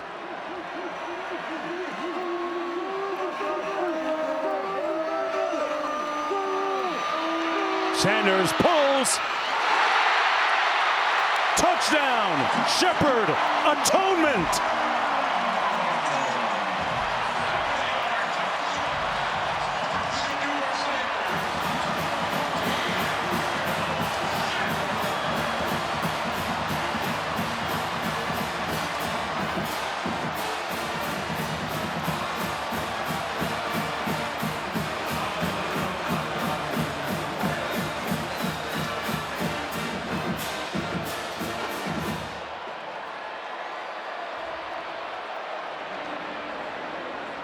Nothing takes the sting out of a drop like a touchdown catch a couple of plays later for Will Shepard. His 2nd touchdown catch of the season, the 23rd of his career for the Vandy transfer.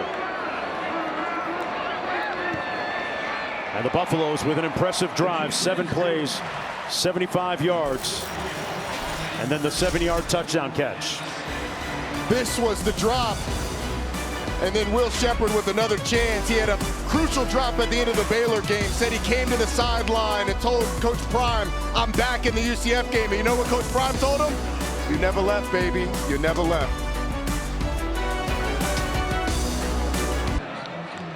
Welcome back, everyone, to Folsom Field here in Boulder. Colorado with a touchdown on the previous drive. This is going to be returned by Devin Rice. Up the right side of the field, got an alley, still on his feet and hit out of bounds at the 43-yard line.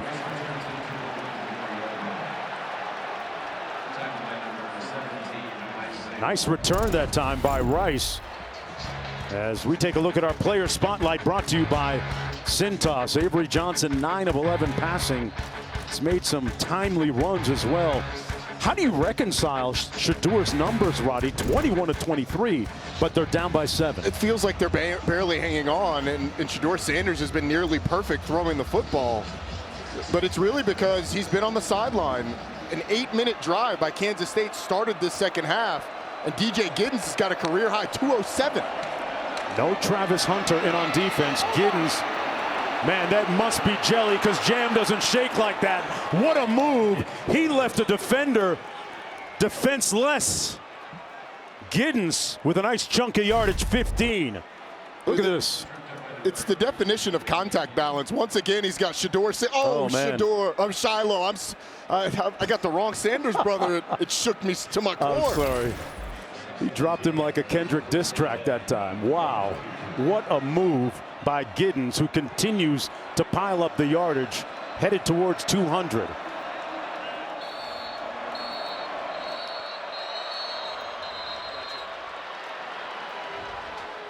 We get a timeout on the field. Timeout. Colorado. They're first of the half. You know what Giddens said to Shiloh here? He said, 21. Can you do something for me? Make it shake. Oh. This is going to be tough film for Shiloh Sanders to watch on Sunday or Monday. Carmelo Anthony's looking like, what are you going to do? You got him in the hole, and he gives you the 1-2. Melo with a little regional bias, of course. Played locally for the Nuggets, and KD enjoying what's going on in the sidelines. There is no scene, folks, like a Colorado-Buffalo football game when you count up the amount of Hall of Fame athletes on the sidelines. It really is. It feels like an award show every time you come through. Just off the top of my head, you got Deion Sanders, Warren Sapp, Terrell Owens is here, Carmelo Anthony, Kevin Durant, future Hall of Famer. Saw Cameron earlier. Here's Giddens. who's turning into a big-time star as well tonight. Shiloh Sanders with a nice hit on Giddens. Didn't miss that time. 3-yard gain by Giddens. Over 170 yards rushing tonight and consuming that clock. But Shiloh really is the spirit, the backbone of that defense, especially in the secondary. He is, and the reason why is he's usually a very good tackler. Today has been a tough night for him trying to tackle DJ Giddens, who's gotten him every which way. Avery Johnson a pass. Backside pressure, and they sack him at the 46. B.J. Green. That's the 4th sack for the Buffaloes.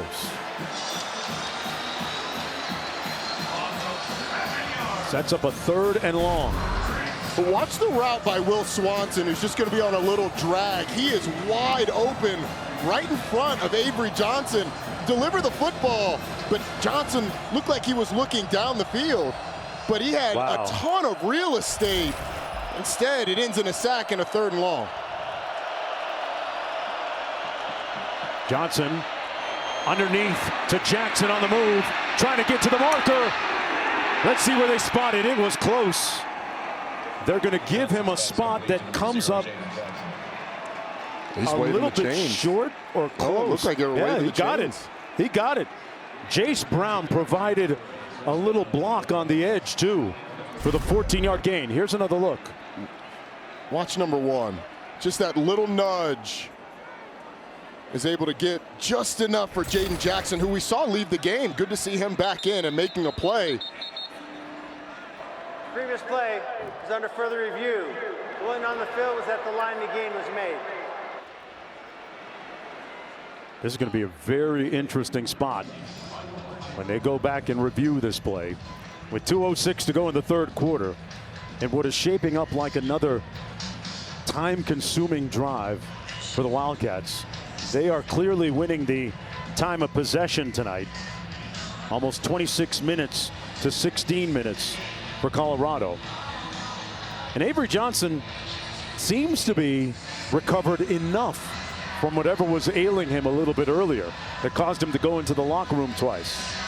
The way it looked when he initially went down, we feared that it was some sort of strain that could keep him out. There's another look at the spot. Let's bring in Bill Lamonnier, our rules analyst. What do you make of that lunge at the end, Bill? You guys are challenging me tonight. This is a tough one. Hey. I thought it was back on the field, but he stretches out there and his right hand goes down out of bounds. So where's the football at that point? Without a straight shot down the line, it's going to be difficult. But it appears to me the ball is short, based on where the hand out of bounds is and where the ball is behind him. So there was indisputable evidence to overturn the call on the field, which stands, which means 1st down, Kansas State. You are right, though. This drive does feel like one of those time-consuming, keep the Colorado offense on the sideline and keep this Colorado defense frustrated with its inability to get off the field. I mean, Kansas State, so far today, 5 of 9 on 3rd downs, with a few 4th down conversions on top of that as well. 1st and 10. Giddens on the carry. Falls forward for a yard, maybe 2. Silman Craig making the tackle on the play. If you're just joining us, Travis Hunter has not played in the second half of this football game, suffering from an injury after taking a blow to his right shoulder.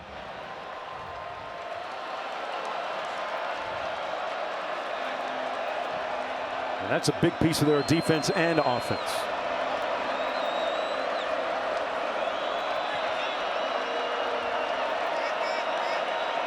Play clock below 10.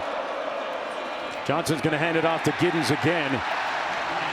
Falls forward for about 2 yards, sets up a 3rd and about 7 or 6 to go. Okunlola making the tackle on the play from Brockton, Massachusetts. 1 yard gain, 3rd and 8. Feels like the biggest third down of the night for Colorado's defense. And they need this crowd to be as rowdy as they've been all night to make it tough on Kansas State offensively.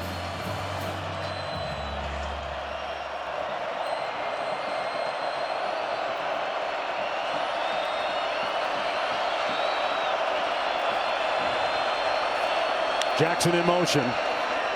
Johnson comes back the other way. Giddens dropped it. He dropped it. He was wide open. And it sets up a 4th down and 8. Within field goal range. Remember, as I pointed out, with the oxygen tube, they are at altitude. The ball travels faster, but boy, that's a catchable ball. TJ Giddens has essentially done no wrong in this game until that. He was one-on-one with Shiloh Sanders. Between him and the end zone, crucial drop. Chris Tennant from 48 yards out.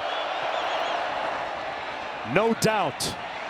Drills it to increase the lead to 2 scores, 10 points, with 28 seconds to go in the 3rd quarter.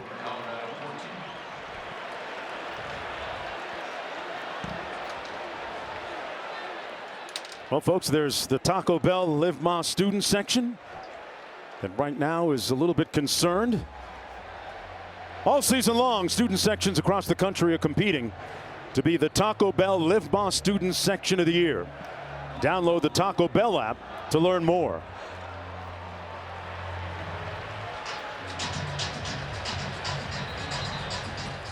Kansas State, a ranked opponent, coming in number 18. A win for them tonight, and they're right back on track after that loss at BYU, who, by the way, is undefeated in conference play. What do you make of the play? What kind of grade would you give Avery Johnson almost 3/4 into this game? I'd give him a B+. Okay. You know, there's throws that he's made that coming into this game have been inconsistent for him. He's run when he's had to, although since the injury, I don't think we've seen him take off. But he's managed the game well. I think the crew that gets an A+ is the offensive line and the run game. Yeah. And DJ Giddens, we might have to downgrade him to just an A after the 3rd down drop. Okay. Tough grader. Hey, get out the red pen. I'm glad you weren't marking my college papers. I'd still be in school. As for Colorado, what's at stake for them? Well, a win tonight against a ranked opponent. Validation, elevation, and potentially a top 25 ranking, Roddy? I think it's well within the realm of possibility, particularly when you consider that the best player in college football, Travis Hunter, hasn't played for the majority of this game at this point. Shedeur Sanders is going to have to use all of his ordnance and weaponry on offense to keep this thing close without Travis Hunter, his leading receiver. Hayden in the backfield. Jimmy Horn, the number 2 receiver, also out of the game as well. Huge. They've been able to keep Shedeur upright, though, here in the 3rd quarter. Steps up and sacked again. They have been in his chest like bronchitis. I mean, all over him. I think that's the 5th sack. I think the bronchitis might have made its way a little bit lower and become pneumonia. Yeah. Permanent bother in his chest, nearly. Oh. Ryan Davis with the sack that time. Illegal formation, 5 players in the backfield. That penalty is declined. 2nd down. Coach Sanders says we can't afford to beat ourselves because the Wildcats don't make mistakes. This is what I mean by being in his chest all night. And it's felt like Brendan Mott is basically pitched a tent in the backfield. He has been there all night long. But you've had a number of players get in on it, including Asa Newsome and most recently Ryan Davis. Augustov with the run that time picks up about 3 yards, and that's going to do it for the first 45 minutes of play. Colorado down by 10 points on their home field, which begs the question, does Shedeur have another Brady mode moment left? With Hall of Famers and All-Stars on the sidelines watching. We'll find out in these final 15 minutes when we come back. Under the lights in Boulder, Colorado, you're watching ESPN College Football, presented by IHG Hotels and Resorts. The Dr. Pepper Championship Drive Game of the Week with DeAndre Jordan and Russell Westbrook of the Denver Nuggets. Watching on the sideline, Shedeur Sanders on 1st and 10 drills a rope complete to Omarion Miller out to the 46-yard line, and a first down for Sanders and his offense. Big third down conversion. 3rd and long. You got zone coverage. Omarion Miller, who had a massive game last year against USC, 196 yards, capable of filling in. He's filling in for Jimmy Horn. Nice job by him finding a soft spot in the zone. And for Travis Hunter. Yeah.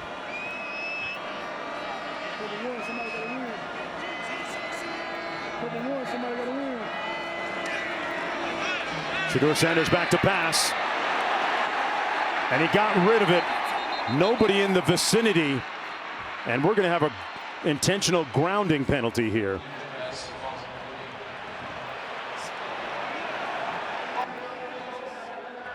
Stop at this spot. 2nd down. So they're going to roll forward progress rather than the intentional grounding. But Shedeur Sanders, it looked like he felt like he was going to be able to roll out of it. But yeah, the roll actually, when he spun, he rolled into the sack. Yeah, Stufflebean was right there, number 47, to meet him. Watch Shedeur. He feels like he can spin out, but the block actually comes blocking him out. Right, Stufflebean, you pointed out earlier, Kansas State is running a lot of games. a lot of twists and stunts up front. That one, I think they actually picked it up pretty well. It was late, but Shedeur tried to bail, and it ended up in another catastrophic sack. That's the 6th one of the game. Downfield, Miller with the catch, and a first down at the 20-yard line. Omarion, and he's slow to get up.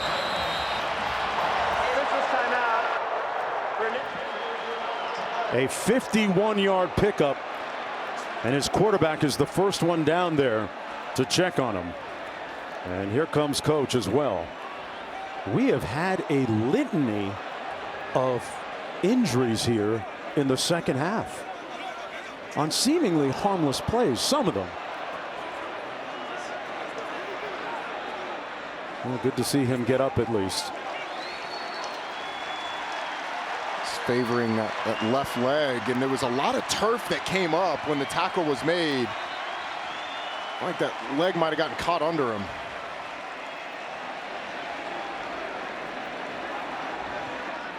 Got brought down in an awkward position. Those are scary. What you hope is that the initial scare is what keeps him on the ground, and then as it goes, it's not as severe as it seems, although he's unable to put any weight on it, being helped off. That would be their top 3 receivers going to the sidelines due to injury. Jimmy Horn is out. Travis Hunter is out. And now there's a look at Horn and Miller being taken off the field. Meanwhile, that was the longest play of the game tonight for Colorado. After a massive sack.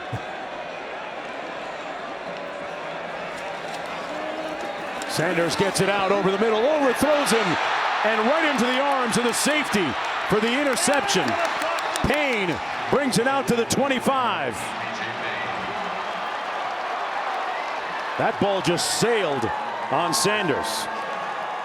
And that's the 2nd interception of the season for VJ Payne.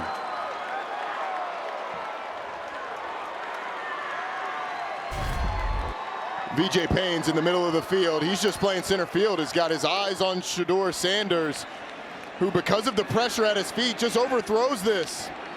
It's just a miss. It's one of the few misses that we've seen during this game by Shedeur, but it ends what looked like a very promising drive. Yeah. They were on the fringes of the red zone. Instead, it'll come back 1st and 10. That's the 5th interception for the Wildcats defense this season. 1st and 10 coming back the other way. Dylan Edwards. Let's go down to Q, who was with Coach Sanders a moment ago. Coach, what's going on with the run defense? You got to stop the run. We're missing our gaps, no gap integrity. We just got to do a better job up front, as well as in the secondary. We're missing a ton of tackles as well. How are you dealing with no Travis Hunter and no Jimmy Horn? Oh, that's not easy whatsoever. But we got the players that can step right in and do the job. Next man up. Thank you. Coach Sanders with the "what me worry" look. 2nd and 9. Travis Hunter watching from the sidelines. Bentley making the tackle that time on Dylan Edwards, a yard gain on the play.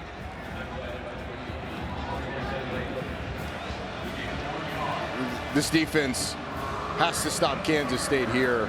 Kansas State's really controlled the ball in the second half. Now you've got them in a 3rd and long. They're going to get back in this game. This defense is going to have to come up with some stops, and it's got to start here. An incredible difference in the time of possession tonight. That pretty much tells the story.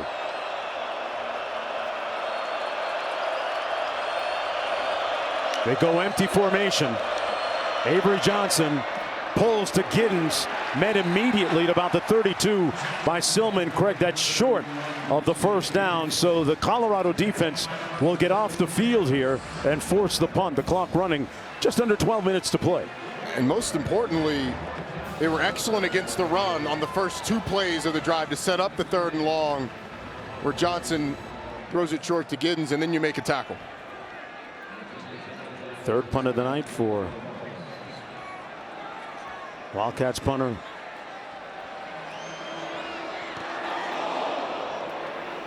On 4th and 4. And a fair catch called back at the 27-yard line by LeJontay Wester. Shedeur Saunders going to take the field again. His team down by 10. Looking for that 5th win of the season.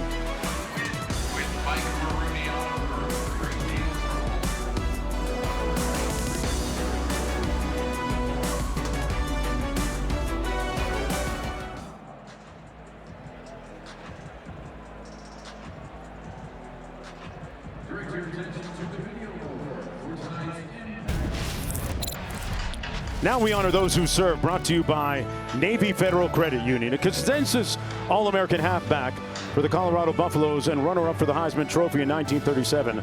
Byron White graduated from the University of Colorado as class valedictorian, served as an intelligence officer in the Navy, and was stationed overseas in the Pacific Theater. For his service, White was awarded 2 Bronze Star medals, and look at that stellar resume. Served on the U.S. Supreme Court from 62 to 93.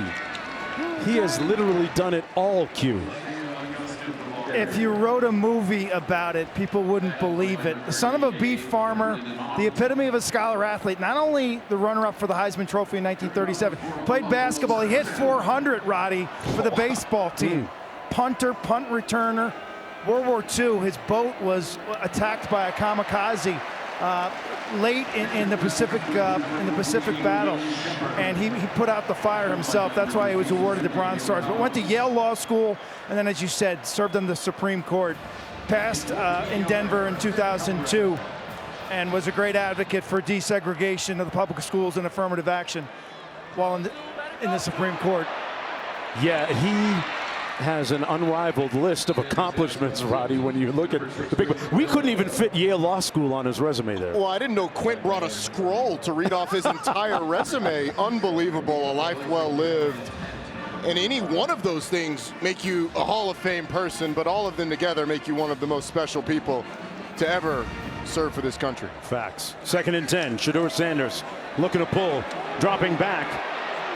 Flag down. Throws it away. This time it went beyond the line of scrimmage. There was a receiver in the area, but let's see what this flag is about. 9:40 to play. Colorado down by 10. And it's going to go against the Buffaloes for holding. Holding, offense, number 55, 10-yard penalty. Still 2nd down. That's going to go against Kareem Harden. The 55 is right here, and it's going to be against Toby Osunsanmi. Just grabs 44 as he goes past. Yeah. I mean, he held on for dear life as long as he could. Yeah, if you're going to hold, make sure you really hold him. Yeah. Kareem Harden getting the start at right guard. Khalil Benson's been injured.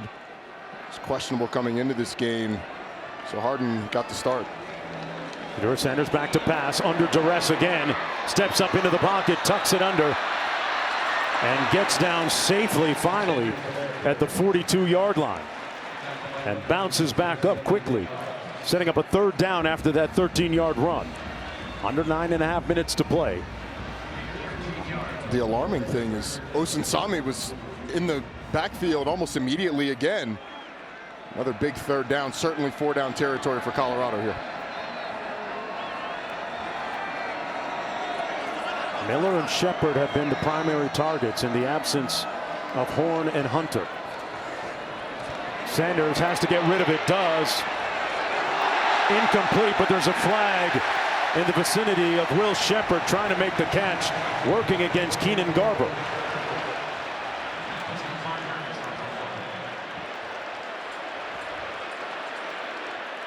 And there's a flag all the way back at the 46 as well.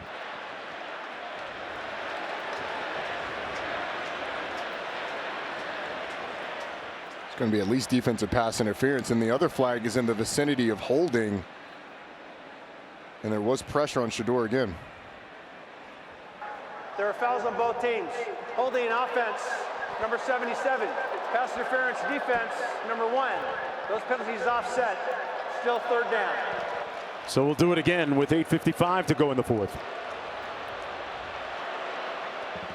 The pressure on Shedeur has been concerning all night, but now they're getting it without bringing an extra player. It feels like it's getting worse if you're a Colorado fan, right? It is. Early on, it was when they were bringing an extra defender, a linebacker, or a defensive back on a blitz. But now they're content to only bring 4 and still getting that pressure. 3rd and 7. They've got to get to the 35. Obviously in 4-down territory. Open in the flat. Caught out of the backfield and a lunge. Did he make it?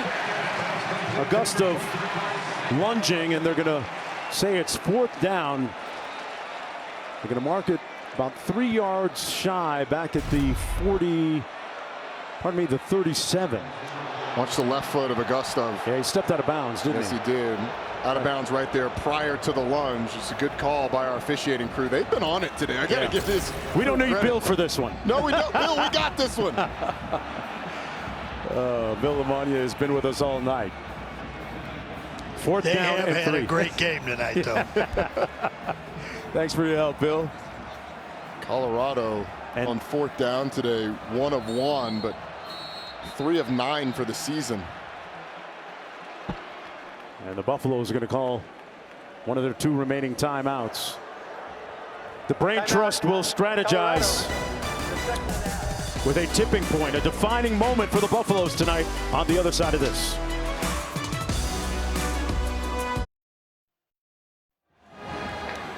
Back under the lights. ESPN College Football is presented by IHG Hotels and Resorts. 19 hotel brands, 1 loyalty program.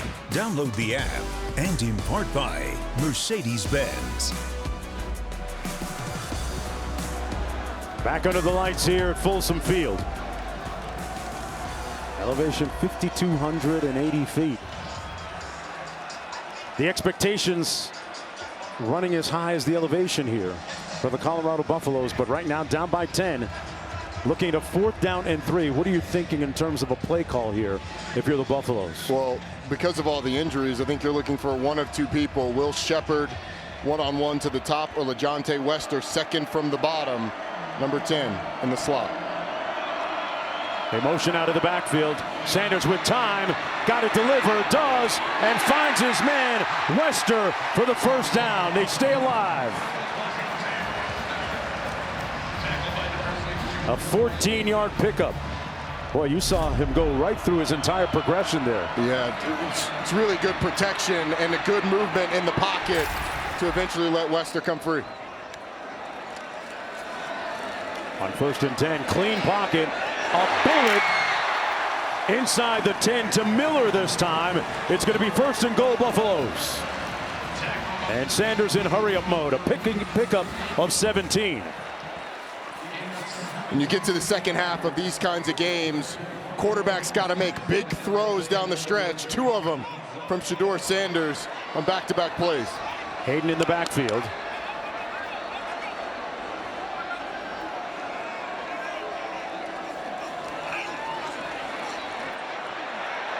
Rolling out into the end zone, overshoots his receiver, and there's going to be a flag down.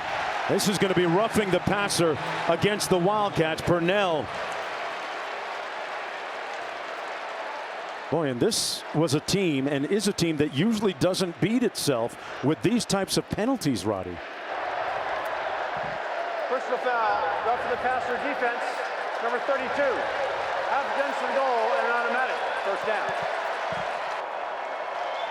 Well, good discernment by Sanders to throw it out of bounds. Get a free one. And look, that has not been the case, though, on the road. Right. And their 2 road games prior to this, at Tulane and at BYU, 8 penalties in each of those games. They have been one of the least penalized teams in the country when they're at home, but on the road, uncharacteristic mistakes. 1st and goal. Sanders, 2 guys in his face, incomplete. I don't know that there was an eligible receiver in the area of that one. Didn't look like there was one. Like a bunch of linemen. A lot of 70, 50, and 60 numbers. The officials are going to adjudicate this last play and decide. But there were 2 defenders in his face immediately. Here's the call. The pass was legal since the quarterback's hand was hit and it changed the trajectory of the ball. 2nd down. There's the explanation. There you go. Sets up a 2nd and goal. Quarterback's hand was hit. Looking right, comes back to the left. Yeah, it's a good call. They get rid of it quickly. Onto the edge, Miller. Going to be brought down shy of the end zone by Garber. Trellin Miller makes it 3rd down and goal. And it looks like they're spotted right around the 2-yard line. Colorado with just a singular timeout remaining, under 7 minutes to play. And hold the phones. Colorado has 2 tight ends in the game. A rare sight. Little 12 personnel. They're going to ride it into the end zone. Touchdown, Gustav.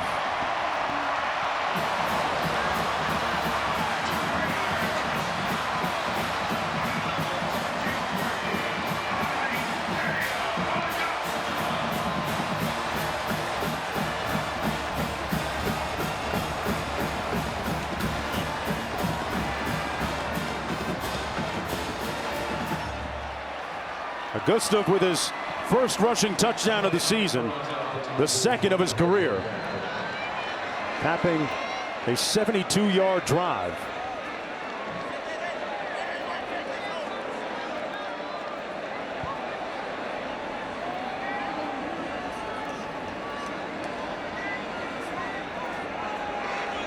Alejandro Mata in for the extra point. Back to a 1-score game.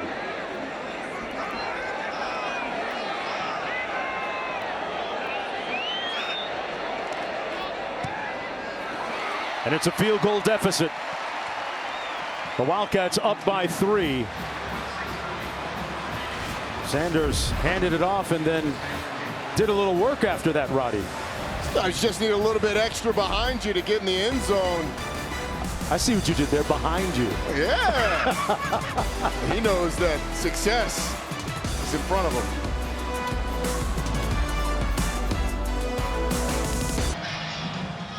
Back for the final 6:44 here in Boulder, Colorado. Kansas State leading by a field goal after the Buffaloes put it into the end zone a moment ago. Dylan Edwards, number 3, back for this kick, along with Devin Rice, the freshman. Edwards hoping to make a successful return here to Boulder, where he played a season ago. They'll take the touchback, 1st and 10 from their own 25-yard line for quarterback Avery Johnson, who tonight has only thrown the ball 14 times, completing 11 of those passes. What does Kansas State have to do here to put this game on ice, Roddy?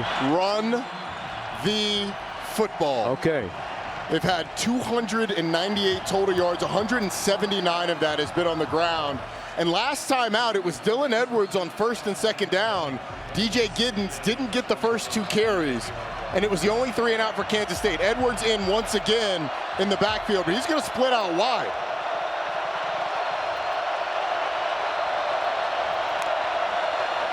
Johnson a pass to Edwards, who couldn't squeeze it, and he was hit there on the corner. It was jarred loose as well by Silman Craig. So it'll be 2nd down and 10. How important is a 3 and out here for the Buffaloes defensively? They need to stop, and a 3 and out would help with the confidence and momentum. Once again, DJ Giddens not in the game. You wonder if there's something going on. Yeah. They've done it on the ground tonight. You see the graphic. Johnson a pass, complete. Brown with room out near midfield, and he moves the chains with a 1st down catch and run. A clutch delivery by Avery Johnson for 23 yards. That's a big time throw. They needed a conversion. They needed to calm this crowd down, and it's an excellent delivery on an RPO by Avery Johnson. He's come under some fire at times for the inconsistency in his accuracy, but that a big time throw here in the 4th quarter.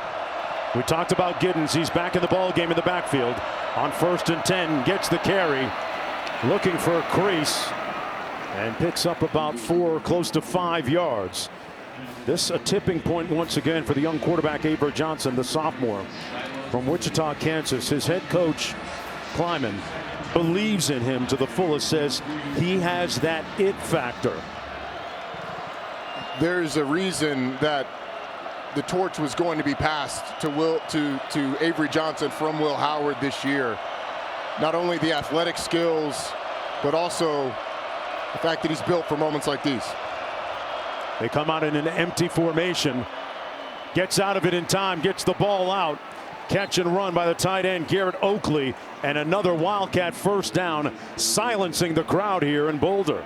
Shiloh Sanders making the tackle. That's just too easy for Kansas State. Feels Garrett like pitch Oakley, and catch right now. There was nobody over him. It looked like one of the linebackers should have gotten out underneath that route, but nobody around. You can't have that in clutch time in the 4th quarter. 12-yard pickup. 1st and 10 from the Colorado 35. DJ Giddens back in the ball game at tailback. Johnson in motion. It's going to be Giddens dancing between the tackles down to the 31-yard line. Stopped up by Levante Bentley. Colorado has 1 timeout remaining. There's a look at the defensive coordinator, Robert Livingston. First one of the Cincinnati Bengals for the Buffaloes.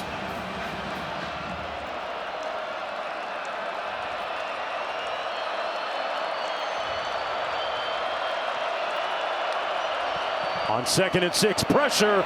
Johnson fires high, incomplete. So Livingston dialed up a little bit of smoke that time, right? And Colorado got away with one because there was a confusion in coverage. Cameron Silman Craig, look down here to the bottom. There's nobody over the slot receiver. Will Swanson, he's wide open if he just turns around. So Colorado got away with one because of the pressure in Avery Johnson's face, setting up, once again, the biggest 3rd down of the game.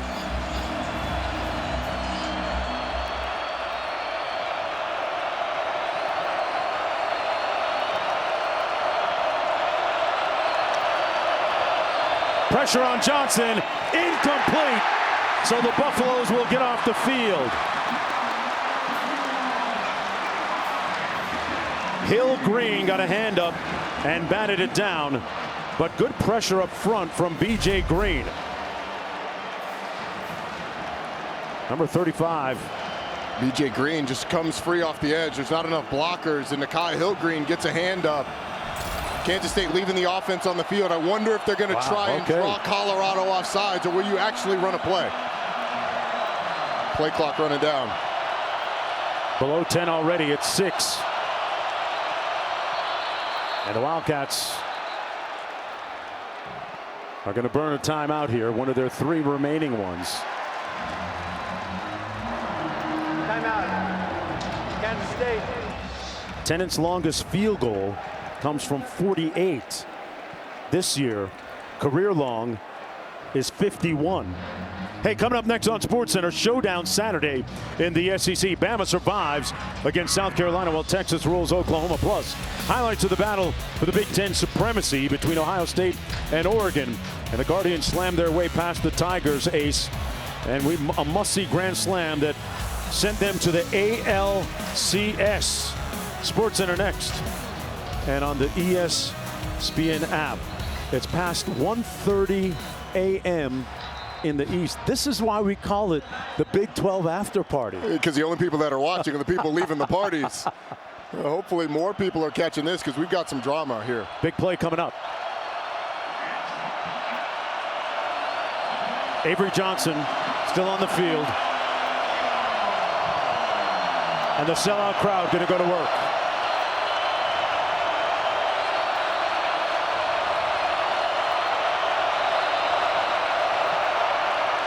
Johnson almost picked off. It is.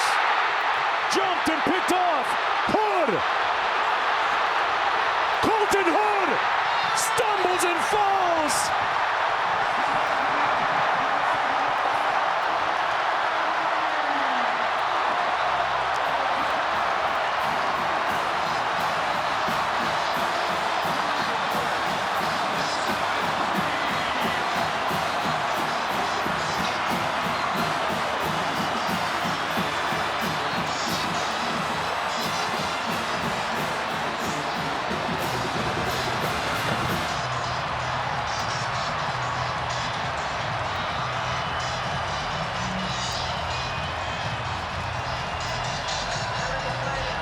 Colton Hood is the player in for the injured Travis Hunter, and a friendly carom here, Roddy. It's a forced bad throw because of the pressure, and then Colton Hood does the hard part. He makes everybody miss, and it's him in the open field.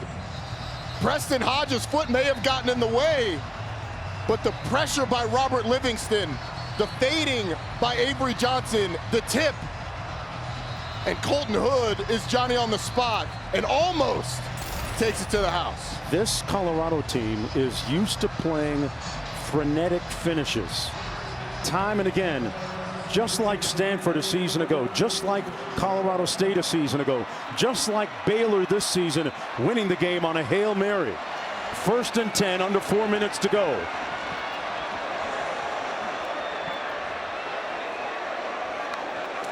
From the 17, Sanders. Complete at the 11-yard line. That's Timmons Jr. with the catch. And he comes up hobbling a little bit. He was working against Justice James. Shedeur Sanders was also slow to get up after getting hit. But this is a guy in Shedeur Sanders working without his top 2 receivers, Travis Hunter and Jimmy Horn. Omarion Miller, who had exploded in this game, also left the game. He's doing it with a bunch of guys. It wouldn't have started. 2nd and 4. Sanders, quick release, complete. They go ahead. Wester.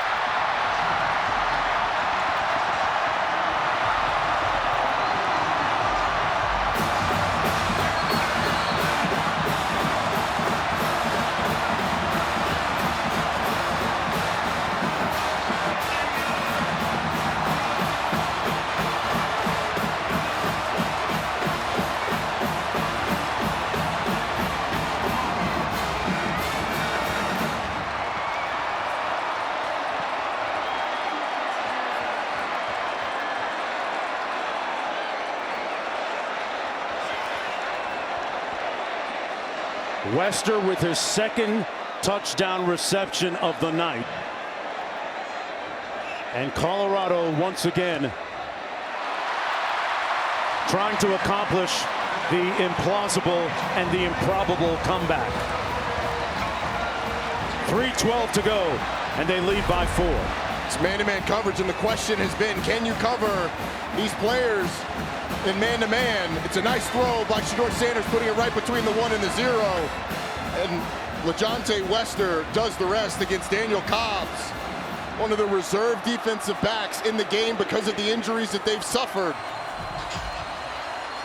He is fired up knowing that he just put his team ahead by 4. Kansas State now needs a touchdown to go ahead after controlling much of this game and having an 8-minute drive to start the second half. With Shedeur Sanders and the Colorado defense coming up big in the fourth quarter. This was all catalyzed by the interception by Colton Hood, who's in for Travis Hunter. And as for Shedeur Sanders, 378 yards passing, 3 touchdowns. It must be Saturday. He's doing it again.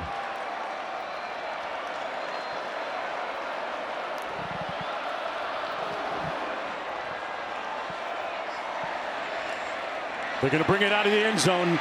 Rice, the freshman, going to be brought down inside the 20 at the 15-yard line.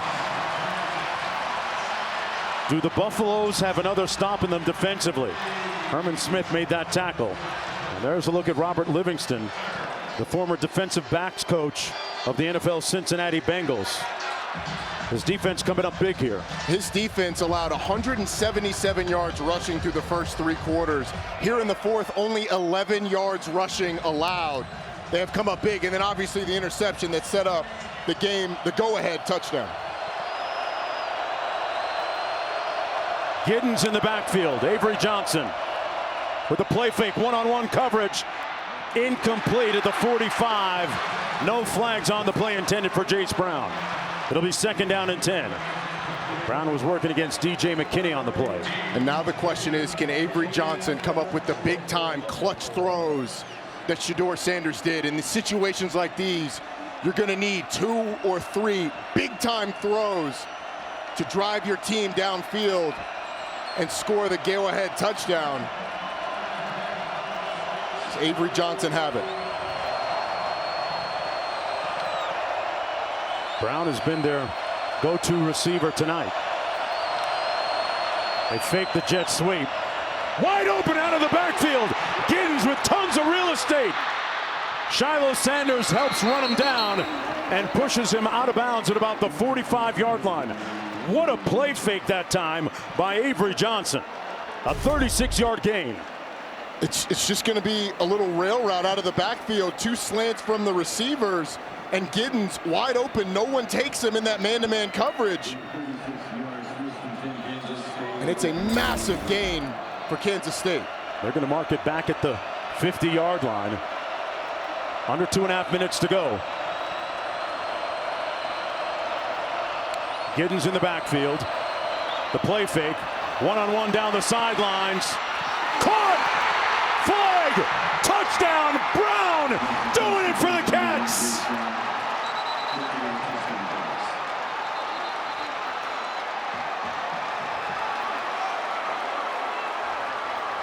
He got in behind Preston Hodge, and Avery Johnson dropped a dime.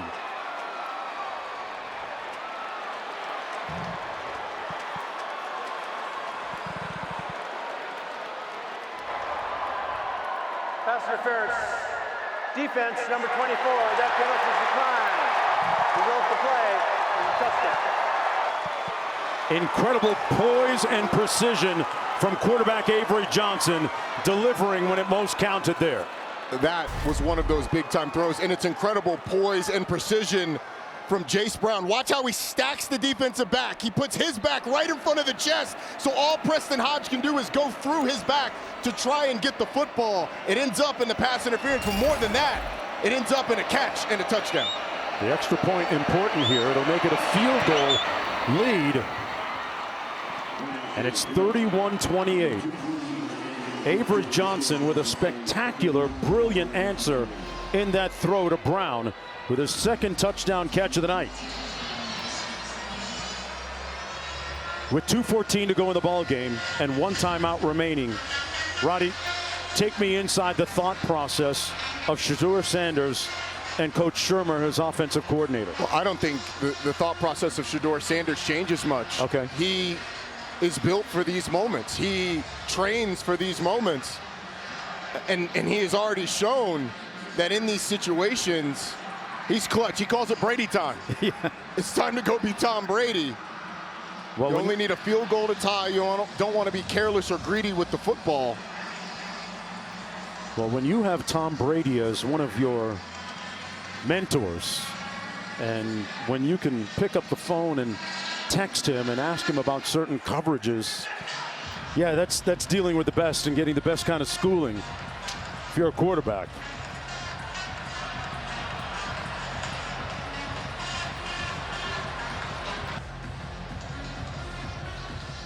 We've seen these comebacks before from Colorado. Do Sanders and the offense have one more left with 2:18 to play? All they have to do is get into field goal range. It'll be 1st and 10 from their own 25-yard line. And if you're just joining us, the Buffaloes just took the lead a moment ago before that touchdown pass from Johnson to Brown.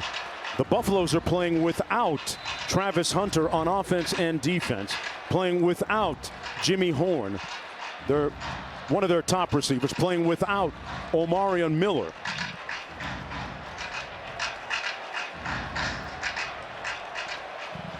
Hayden in the backfield on 1st down and 10.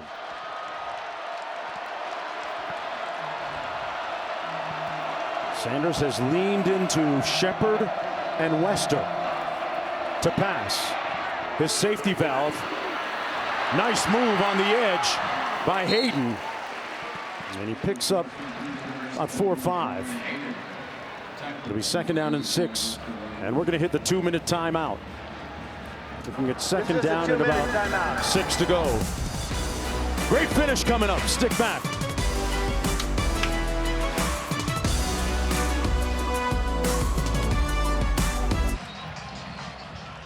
We've seen some real spellbinding play from quarterbacks tonight. Sanders, 382 yards, timely passes on the last drive by Avery Johnson.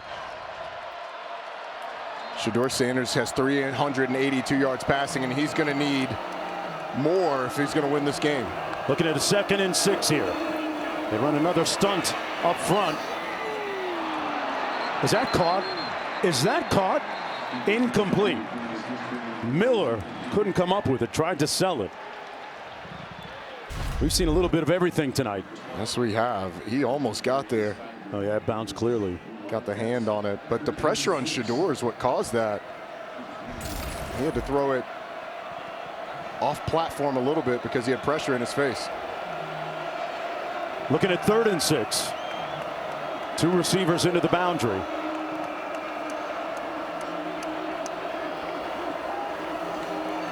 There's a flag down, and they're going to blow this play dead.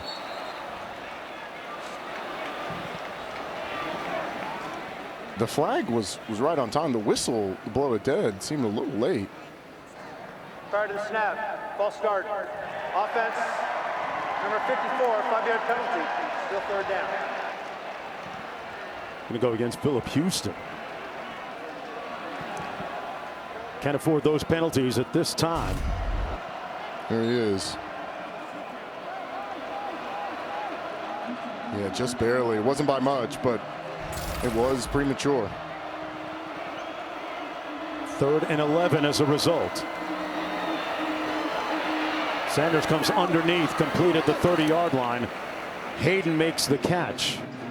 Picks up 6, so we're looking at 4th down and about 5 to go for the ball game for Colorado. They need to stay alive. And this is the game. You've only got one timeout. Clock is running.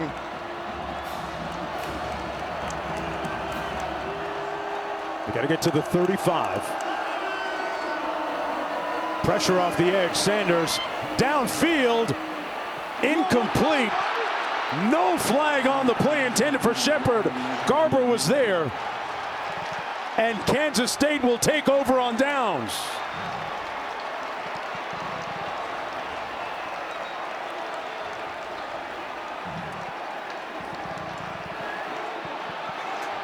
The Buffaloes with only one timeout remaining.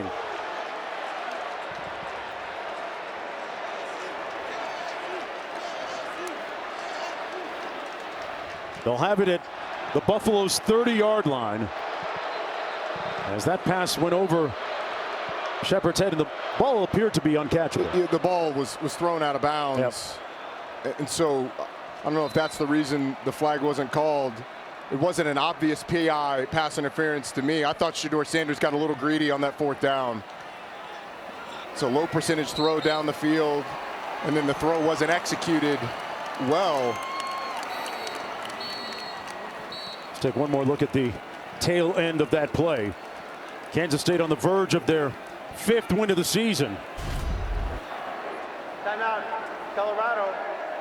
The 3rd and final timeout of the half. 60 seconds in lane. Had an arm around him. Game clock to 108, please. 108. Look at his right arm. But look at where the ball is. I don't think Will Shepard is all that close to catching that football. Right. That ball was thrown, I would agree, kind of well outside. And so in that situation, I actually like the no call. It's like Garber, there is a lot of contact there, and I think if that ball is in play, the flag is thrown. But I believe it to be out of bounds. When you say that Shedeur got a little bit greedy, you think, on that play, what would you have liked potentially to see? I would have liked to have seen something that's a higher percentage throw. Those one-on-one fades down the field aren't high percentage. And look, you got to have somebody open, but also he could have used his legs as well as you look at the standings. Yeah.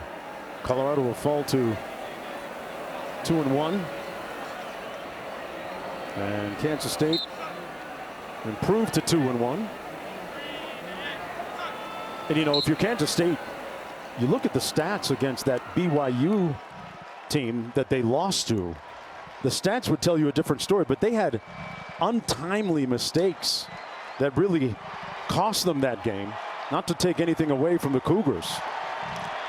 But you are right, though. Penalties and turnovers killed Kansas State in that game. And this is a good football team that Colorado has. They went toe-to-toe with a good football team in Kansas State without Travis Hunter for the vast majority of the game, without Jimmy Horn towards the end. It's a good win for Kansas State, head-to-head over Colorado down the stretch. It's two good football teams, though. Chris Kleiman, the head coach of the Wildcats, comes into Boulder and comes out with the dub. They'll win it 31-28. And for Kansas State, next week they'll travel to Morgantown, West Virginia to take on the Mountaineers, and then take on their cross-state rivals Kansas after that in 2 weeks. But they are back very much in the hunt in the Big 12. As for Coach Sanders and the Buffaloes, some questions after this one, especially with Travis Hunter, right? Injuries, the biggest question, protecting Shedeur Sanders. But on the other side, Kansas State's for real. They can run the football, and they're much better on the road this time than they were in their prior 2 road games. The Big 12 after party did not disappoint. 31-28. Kansas State wins at SportsCenter next. For Roddy Jones, Quint Kesnick, and our